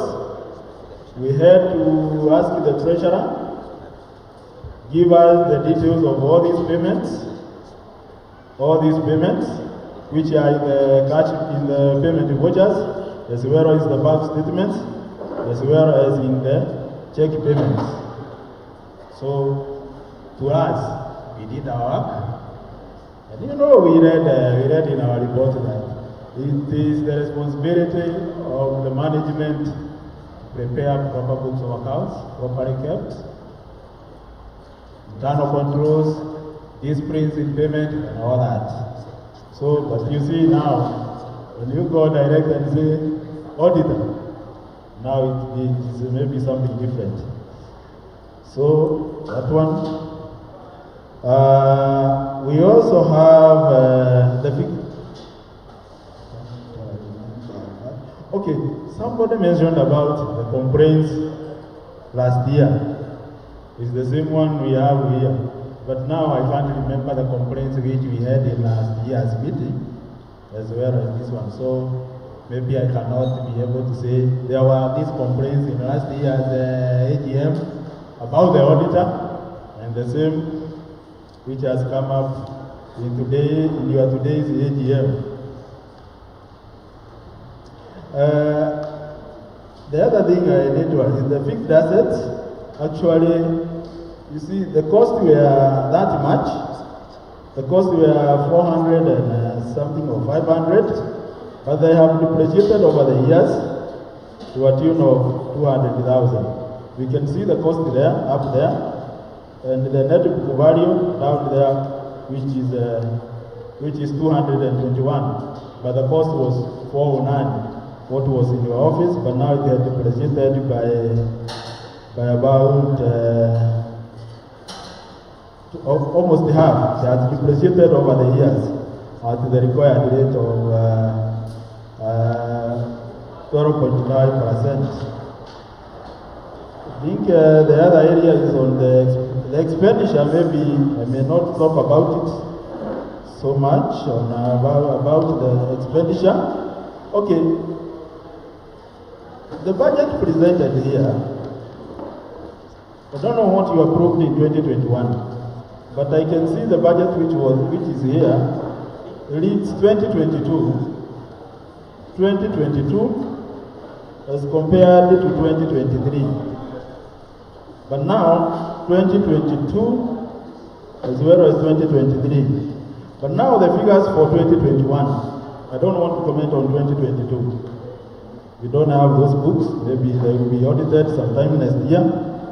But we can see there is the 21,724,359. Maybe, I don't know whether 2022 there were 48 like the elections, which was done last year in 2021. But we had that proportion budget in our working fund. But we can see there are all those expenses which came up, like the elections, like the training, and a few other areas where there was that increase. Only the deficit, maybe to help, maybe to assist the treasurer. Yeah, you see, we have that's on page 18 down. We had a deficit of 1.7. 1.7, but there were all those, maybe they are budgeted in 2021 budgets. I think I had somewhere in that budget for 2021, but now we can see the 1.7, which was financed by cash and bank balances, which reduced it from 1.7 to 1,700. So that's how they financed the over expenditure of 21 as compared to 19.7. I think I don't have other area. The treasurer had about the miscellaneous and all that. So I think I only have that, Mr. Chairman. I hope maybe I have explained to members. I don't know whether I have explained, whether I have passed the information, but to me, I have passed the necessary information. Thank you.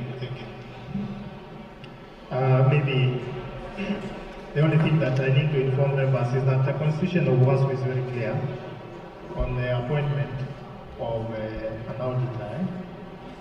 It is the function of the National Delegates Conference. I wish the trustees would know that it's a function of the National Delegates Conference. And we are meeting on 15 and 16, and I'm sure the delegates will handle the matter then. Then there is, yes. Thank you very much for allowing me to speak. I would like to start by saying I'm not an accountant. I really don't understand figures very well. So maybe what I'm saying is even irrelevant. However, when we were debating about honoraria, responsibility allowance, etc., I'd like to say that during the year, I found myself in a very tough spot because there was conflict between me and my managers. And the people I ran to were these officials. They dropped what they were doing to attend to maybe to them it was a small matter, to me it was a big matter. Because I said, Mr. Sawenja, wherever you are, my job is on the line, can you do something about it? He must have had very many other things, but he stopped what he was doing to address that matter. Grace Gatere was the other one. I am very happy today to know that they receive a responsibility allowance, because really, I didn't have the right to take all that time and concern of theirs. I mean, these are our leaders. We chose them. We elected them into office. If we introduce mistrust, we'll be going the wrong way. We will not allow them to work. If the next time I have a problem, I pick up the phone and I say, Mr. Sawenja, I have this problem. Before he can sort me out, he'll be thinking, will I enter it as a responsibility allowance, honorarium? And I was in quite a state. You haven't seen a woman who is aggrieved. First he had to buy me a cup of tea, tell me things will be okay, and then sort me out. And surely if he's going to do a lot from his pocket, I don't think a TUK salary goes very far. So maybe what I'm saying doesn't add too much, but I think it's important that we maintain that trust. The officials we elected, they may not get everything right, but they are trying their best. Let's give them that space, and when we feel that they have not done the right thing, I think there are many other ways of saying, kindly, can you explain how you spent this 1 million? And then they'll be able to explain. Thank you. Thank you very much. Thank you very much. I think members, we had agreed that by 1:45, we would finish. We have still an agenda to transact, and I want at this point to keep reminding you that you have seen a person probably you don't know or you had seen earlier. He is a friend, he is an official, he is a high-ranking national official. He will have opportunity to greet you and talk to you, but we had to transact our internal business first. So I'm asking if you are okay that I move to the next agenda for today, which is deliberations and resolutions. Members, am I allowed? Yeah. Oh, sorry. Yes.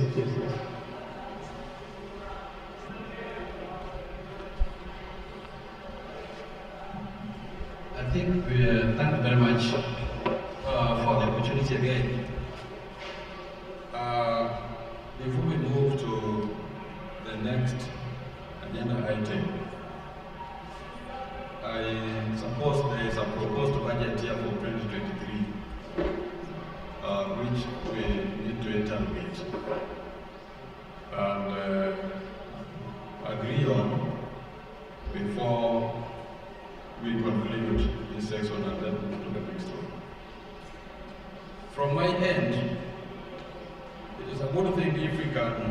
employer welfare ban at 2.8 million because we have been informed money is coming before the year ends. I would propose that we expand this for now until we are able to pay for some committee meetings and honoraria. Let us not jump the gun. We can buy a van here and there are pending issues to do with some compensation. That is not one. So I don't want to take all the time. I think members, that is my concern. Before we move to the next, let us dispense with this and agree that we approve as is us. Or we buy. Okay. Thank you, trustee.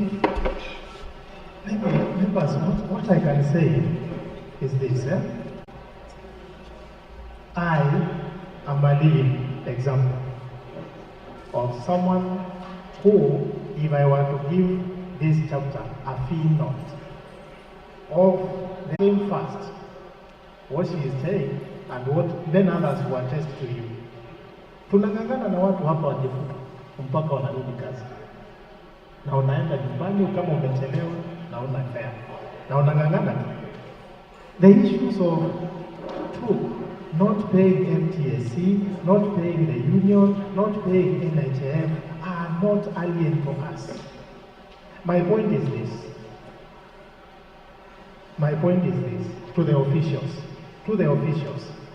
Tutajitoa kidogo kidogo, lakini ningeomba hivi. When what you are owed by the employer in terms of members' union deductions is eventually paid, you definitely will be paid your arrears in order. So budgeting for an item like fund and making an attempt to have it actualized, if we fail, it's okay. But if we succeed, it will be even better for us. I would urge that now that we had agreed that the budget can pass as it is, we just adopt it. It doesn't mean that all the items of the budget will be executed. But then what I know is this. When these arrears that are subject in court will be paid, then even I can see some officials here who served in the other 10 whose arrears are well documented and are in record. And definitely one day they will be paid. So I would urge that the question of what I will earn does not take precedence over serving these members. I thank you. And with your allowance, if you would allow me, can we move to deliberate and see whether now you can pass resolutions?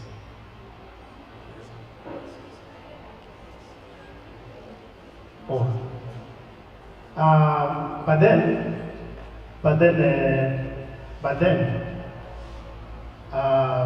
the chapter secretary is requesting that now, since this is a new introduction in the budget, you have the freedom to suggest whether we go ahead and see if we can acquire it or not. Actually, this one will come as one of our first resolutions. Do we go ahead? Do we suspend it for some time? Do we do what? The floor is open. Let us start with that one item. The van. The welfare van. And Secretary, I think you have not reported about the development. She reported. Yes, but then we have Dr. When I would go with the idea of suspending it at the time being, because when I look at your budget completely, you have a deficit of 4 million, including the fire. when you subtract the fund, you still have a deficit of about 2 million. Which will be a struggle to cover that and they still fight the fund. It's a good idea actually. I've seen people traveling with their own fund. But right now, it seems it may not be possible for you. Thank you, thank you. Another opinion? Another opinion around the fund? I would say now we have got 2 nays for the funds.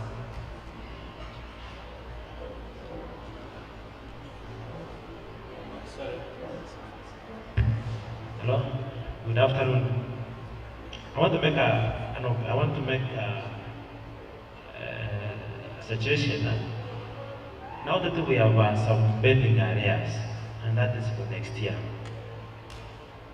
Suppose we make a provision so that in the event that the money comes up, we can proceed. If in the event that money does not come up, then we give it. So it occurs, but has not been done. Just push it forward. Thank you. Thank you. I think I will need the last opinion. Yes, Brother Lieutenant. Wambogo Hotel, Department of Physics. It is good to aim for the sun that we may run on the moon. But I think we must be very clear to put it as the last option after everything else has been settled. Maybe I'm saying this because given a chance I'm good for the man. Thank you. Thank you. So then, okay, then I think members, the budget has been amended to remove the VAT. What? Okay. You want to?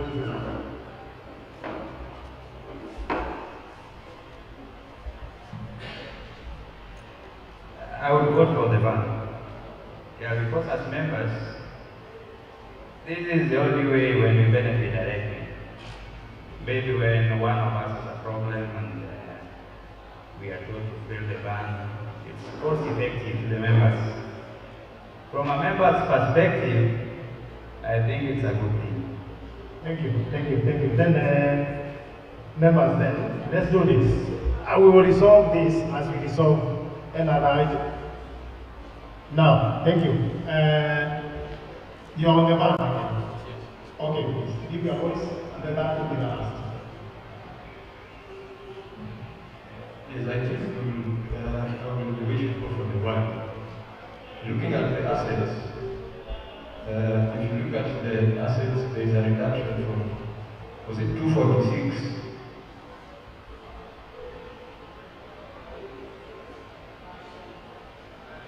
There was a reduction from, yes, 246,000 to 221. So in other words, all our, what do you call it, finances, assets are reducing. Thank you. So basically, we need to increase the assets. Thank you. And you had an election. Now I see the expenditure, there was an expenditure on election, which was 2 million. The van is 2.8. So that means if you spend 2 million on election, what you need extra is 800,000. So Thank you. Now, members, in the interest of time, I wish we move to deliberations and resolutions, and I'm going to invite the chapter secretary to move that agenda.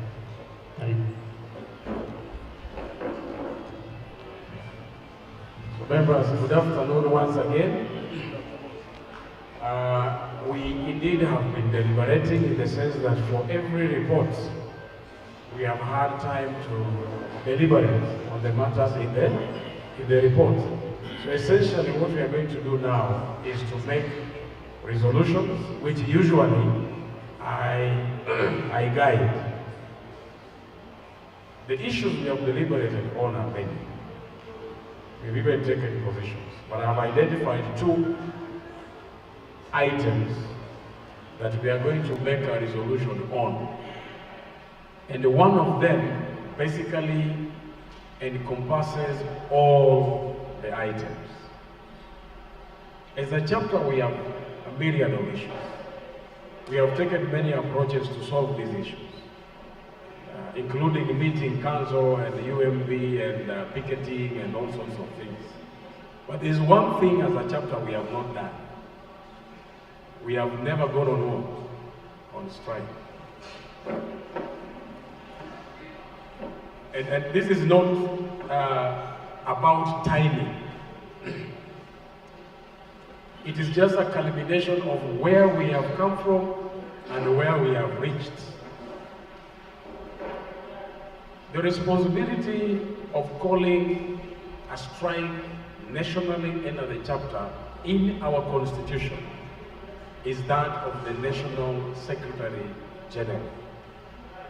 My responsibility as a chapter is to rally you around the issues that we so believe should require that action by the NSG, which I believe we do.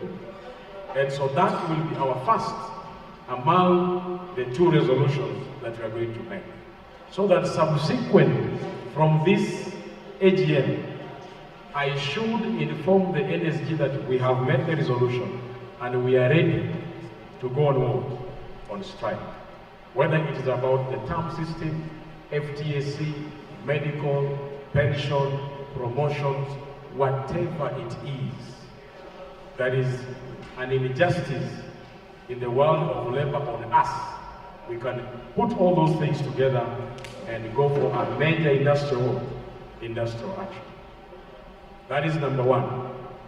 And so I ask members, do you agree with us that we consolidate all the issues that have given us problems as a chapter and communicate to none other than the NSG? And these resolutions will also be copied to the VC of the institution, that as soon as possible, the NSG issues a strike notice for TUK-Chapter on all the consolidated matters that have been outstanding. Local CBA, national CBA, medical, insurance, of course the what we call statutory reductions, pension, and all those issues. Do you agree that we make a resolution as a chapter, that we communicate this message to the NSG, that we are ready and willing to down our tools within the notice that he will give us, whether it is 7 days or 14 days or 21 days, to make sure that we cripple academic activities in TUK until our matters are dealt with? Are we in agreement on this, members? Are we in agreement on this, members? Now that becomes our 1 and most important resolution.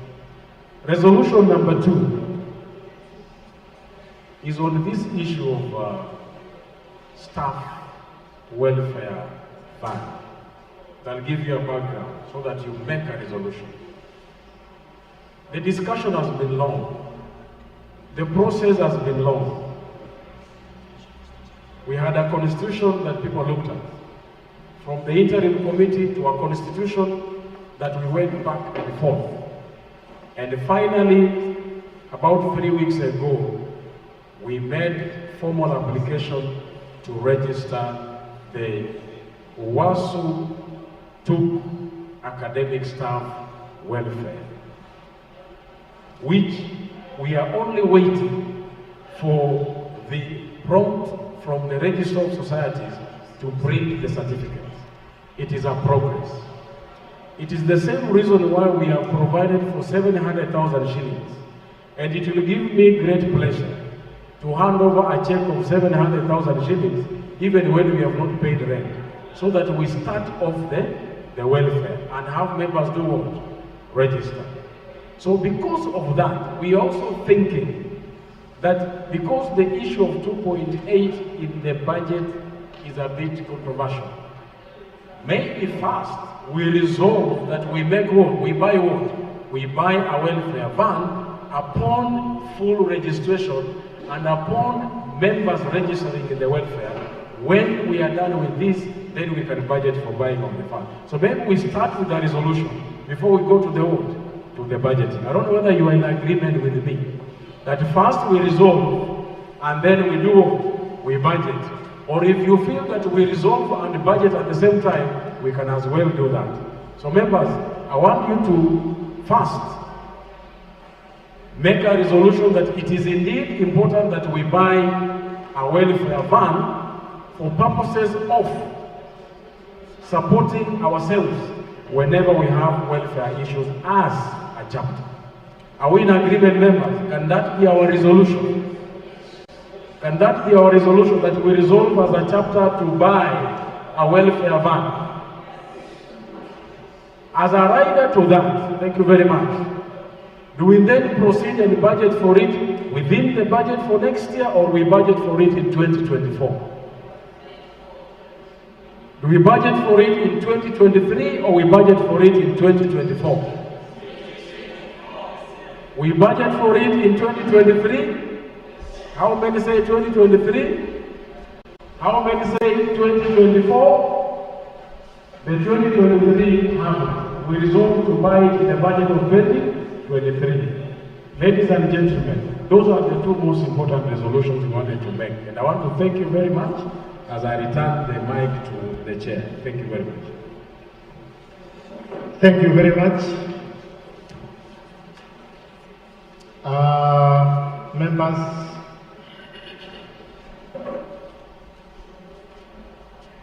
it is now my pleasure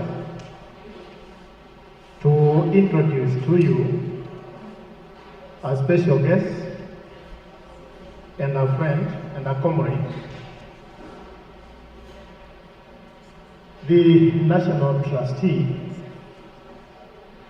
Brother Francis Odundo, is a member of staff at Jaramogi Oginga University of Science and Technology, a member of the National Executive Committee of UASU.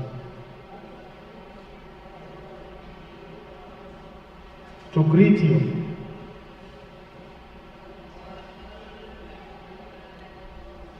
and have a word or two with you. Thank you so much, my brother, for finding time to come here. Feel most welcome. Solidarity.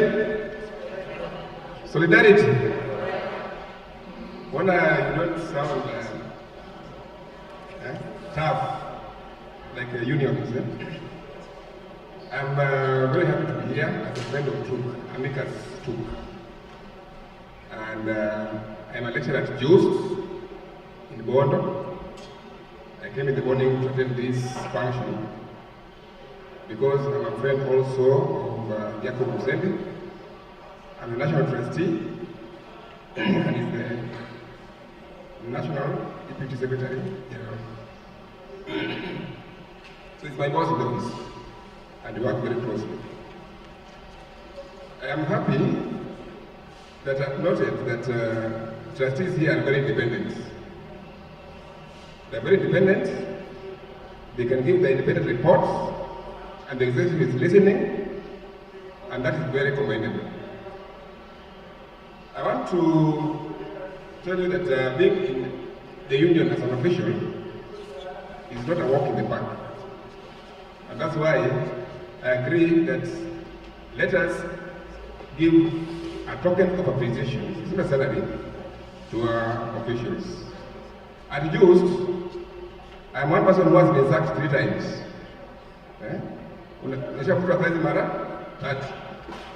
Because of unionism. And if you get something little, when you are sacked, you don't have salaries, you can still feed your family. It's a very risky job that we undertake, and there's need for some level of compensation. But that is not enough. I want to say that a union exists to protect, to promote, and to secure the welfare of members. And in so doing, sometimes we protest. The union protests unfair labor practices. We protest against exploitation. We protest against discrimination. And for the union to succeed in doing this, members must rally behind the officials. Because the officials cannot protest alone. They need you to help in the protests. These protests bear fruits. I can tell you that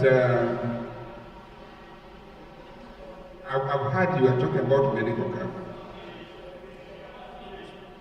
This medical cover will not come easily if you don't protest.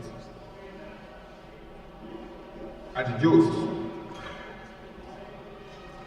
we have protested, and in the last 5 years, we managed to convince management and council that we need a medical cover for everybody, from the sweeper to the chairman of council, so that when we suffer, they also suffer. Because they used to be AAR, wengine wako Madison. So when you're suffering here, they don't know, they don't care. So we demanded and they agreed after protesting. And now we have one medical cover from grade 1 to chairman of council. You will not get it if you don't go on the strike that you promised to go.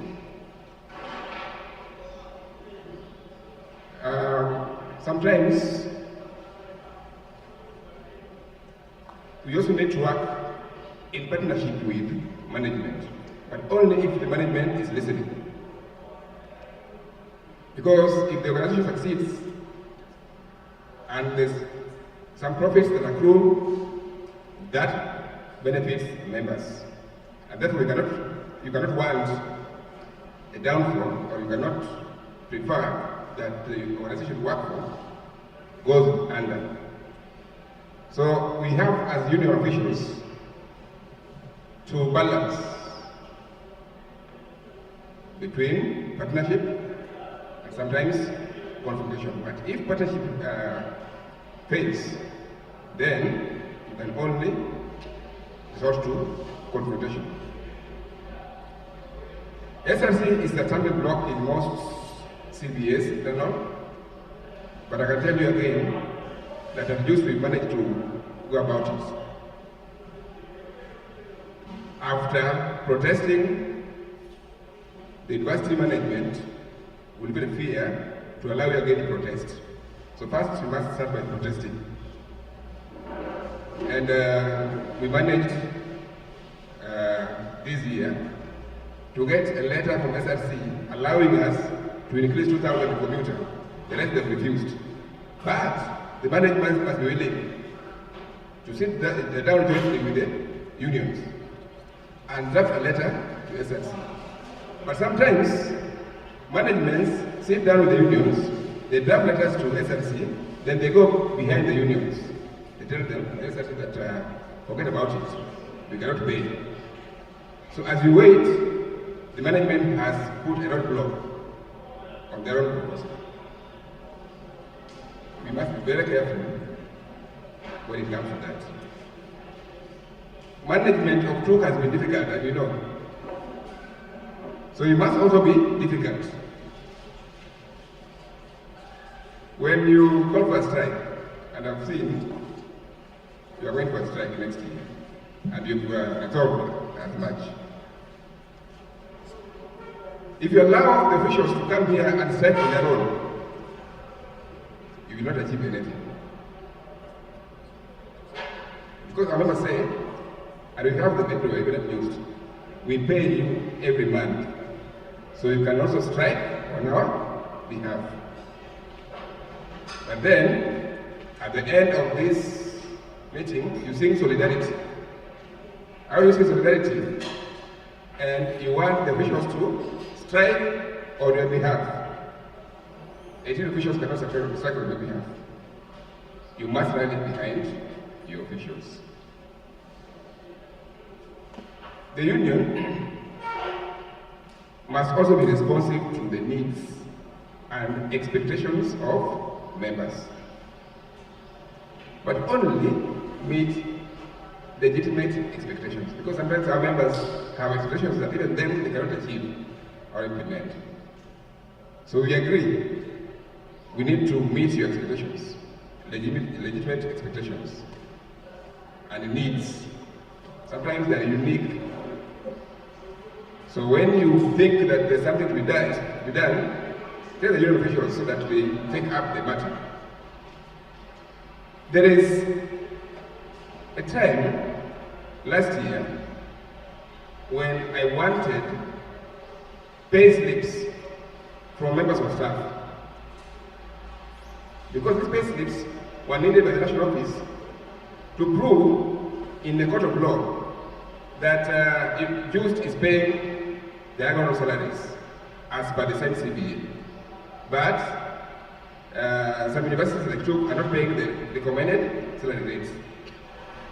Members of staff would refuse to give pay slips. But luckily, I managed to convince 5 of them, and they gave me the pay slips.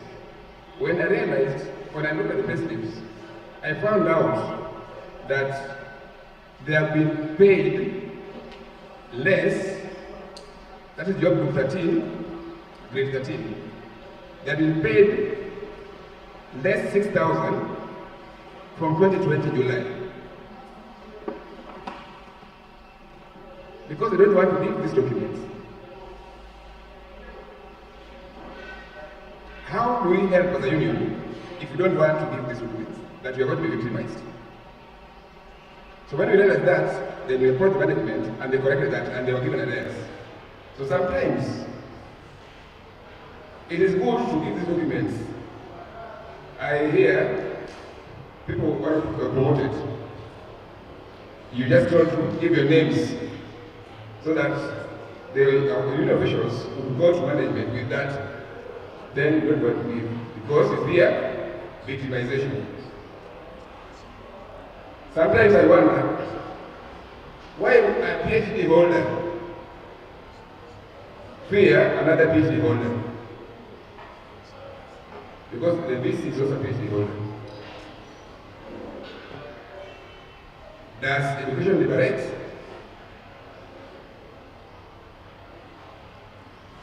You must help officials so that they can help you. So if you don't want to give information, and you want them to help you without this information, then you're stuck.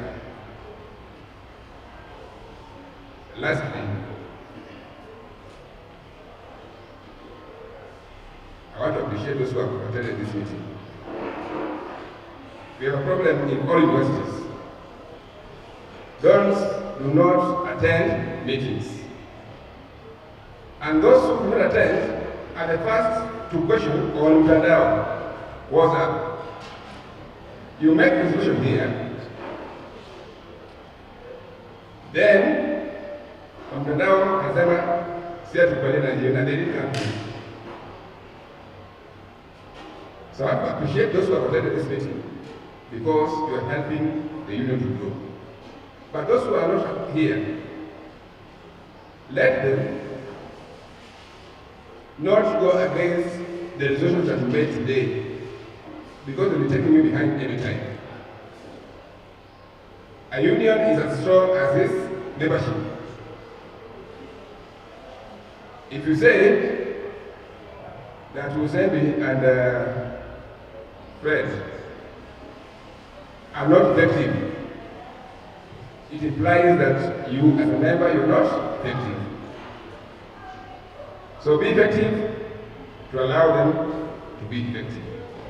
I thank you very much for the opportunity you've given today, and I want to wish you well and TUK, and we will continue to partner with TUK. And even when you go for the strike next year, we should come and launch the strike here at National Office. Thank you. Makofi kwa National Trustee. At least today we have tried. Yeah? We didn't stay until saa 11. Mnajua tunakaanga mpaka saa 12. I think we have tried. Yeah? We have really tried. I stand now to give the message of goodwill from your National Secretary General, Dr. Wasonga. Besides being your chairman, I am also your National Deputy Secretary General.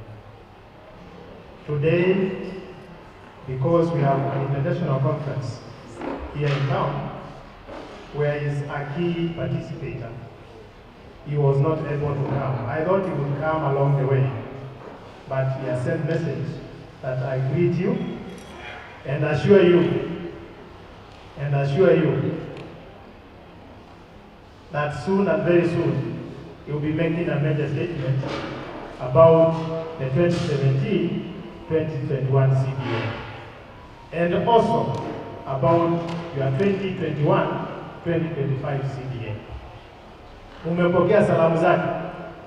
Mmepokea? Asanteni sana. And then lastly, now sitting as your chair, you have done your best. Then there is another one from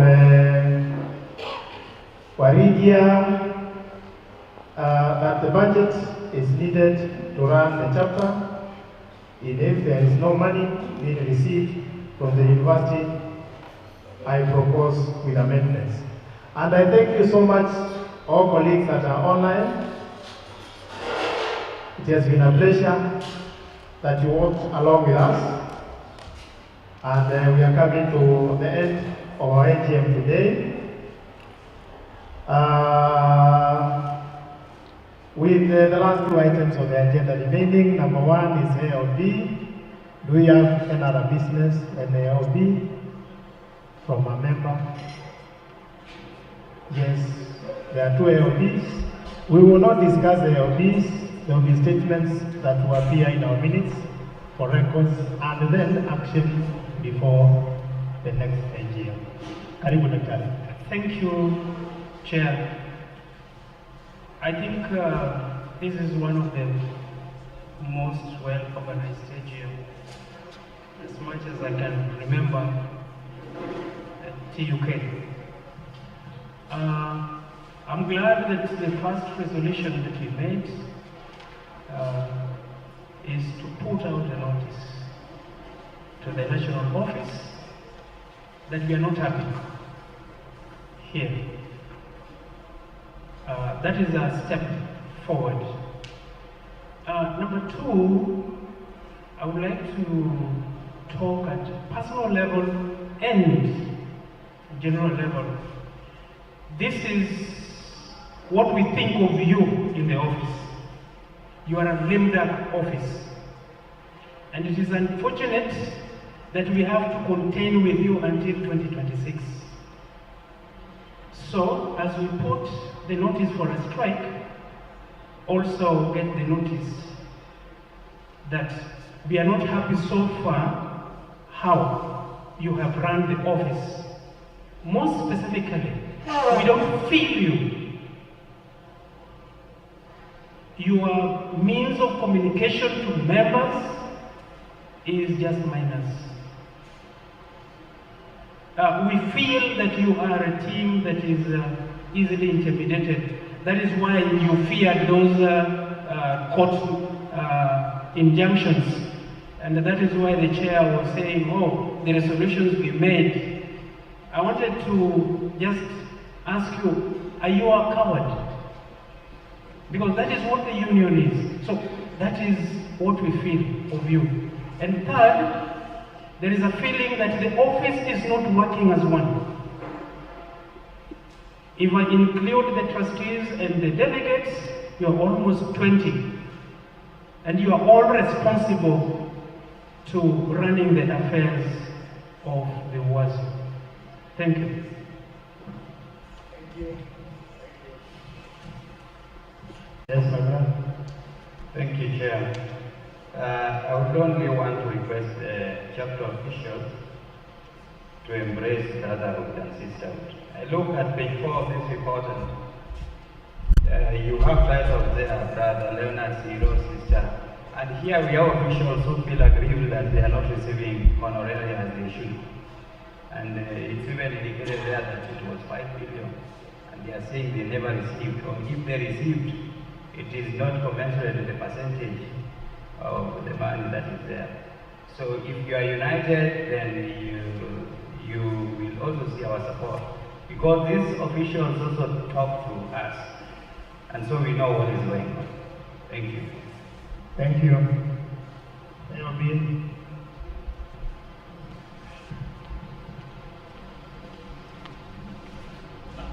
Thank you, Chairman, for the opportunity also.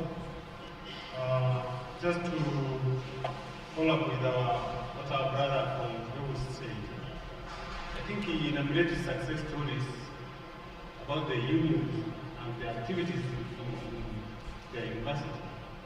So we feel like,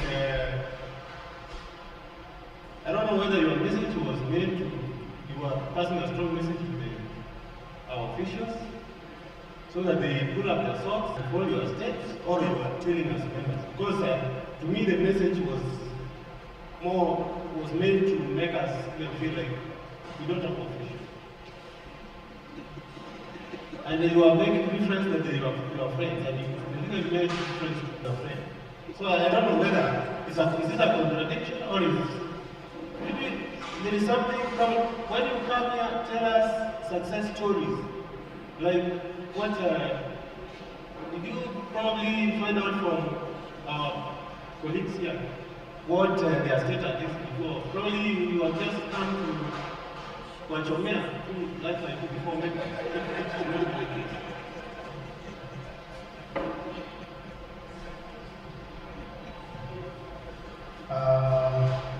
with those AODs, members, I wish to thank you so much for your patience. And then along the same, I wish to say that TUK is our family. Na hakuna mambo inakaa kama ingine. And we are honest to ourselves to the core. In as far as what hails us is concerned. And any miracle that we shall do together. Any miracle we shall do together. And success that will be achieved here will be achieved together. It is not the officials alone. It is not a few members alone. It is for all of us. That will be my message. The last item of our agenda is a date for next A.G.M. This will be given on notice by the chapter secretary pursuant to the law. And lastly, I will hand over the mic to our master of ceremonies and our organizing secretary, Brother Job. Asante sana. You know what follows, right? A.G.M. is just beginning. Right? So, announcements. After this, we are going to have lunch. So, lunch will be served at the senior staff common room. Traditionally, we've had it outside campus, but due to rising insecurity out there, we don't want to expose members crossing the road where you find those boys pinching your phones. So we'll have it right here. Yes, I know what you are trying to say. Yes, that's why I say A.G.M. is just beginning. It is taken care of. So, I want us to get a word of prayer from our brother Wanjao for the lunch and also closing of this ceremony. After that, we'll sing solidarity song as we head out for lunch. Is that okay? Yes, I've seen Dr. Biero trying to think that his interest not taken care of. It is okay. It's just beginning. So let's get a word of prayer.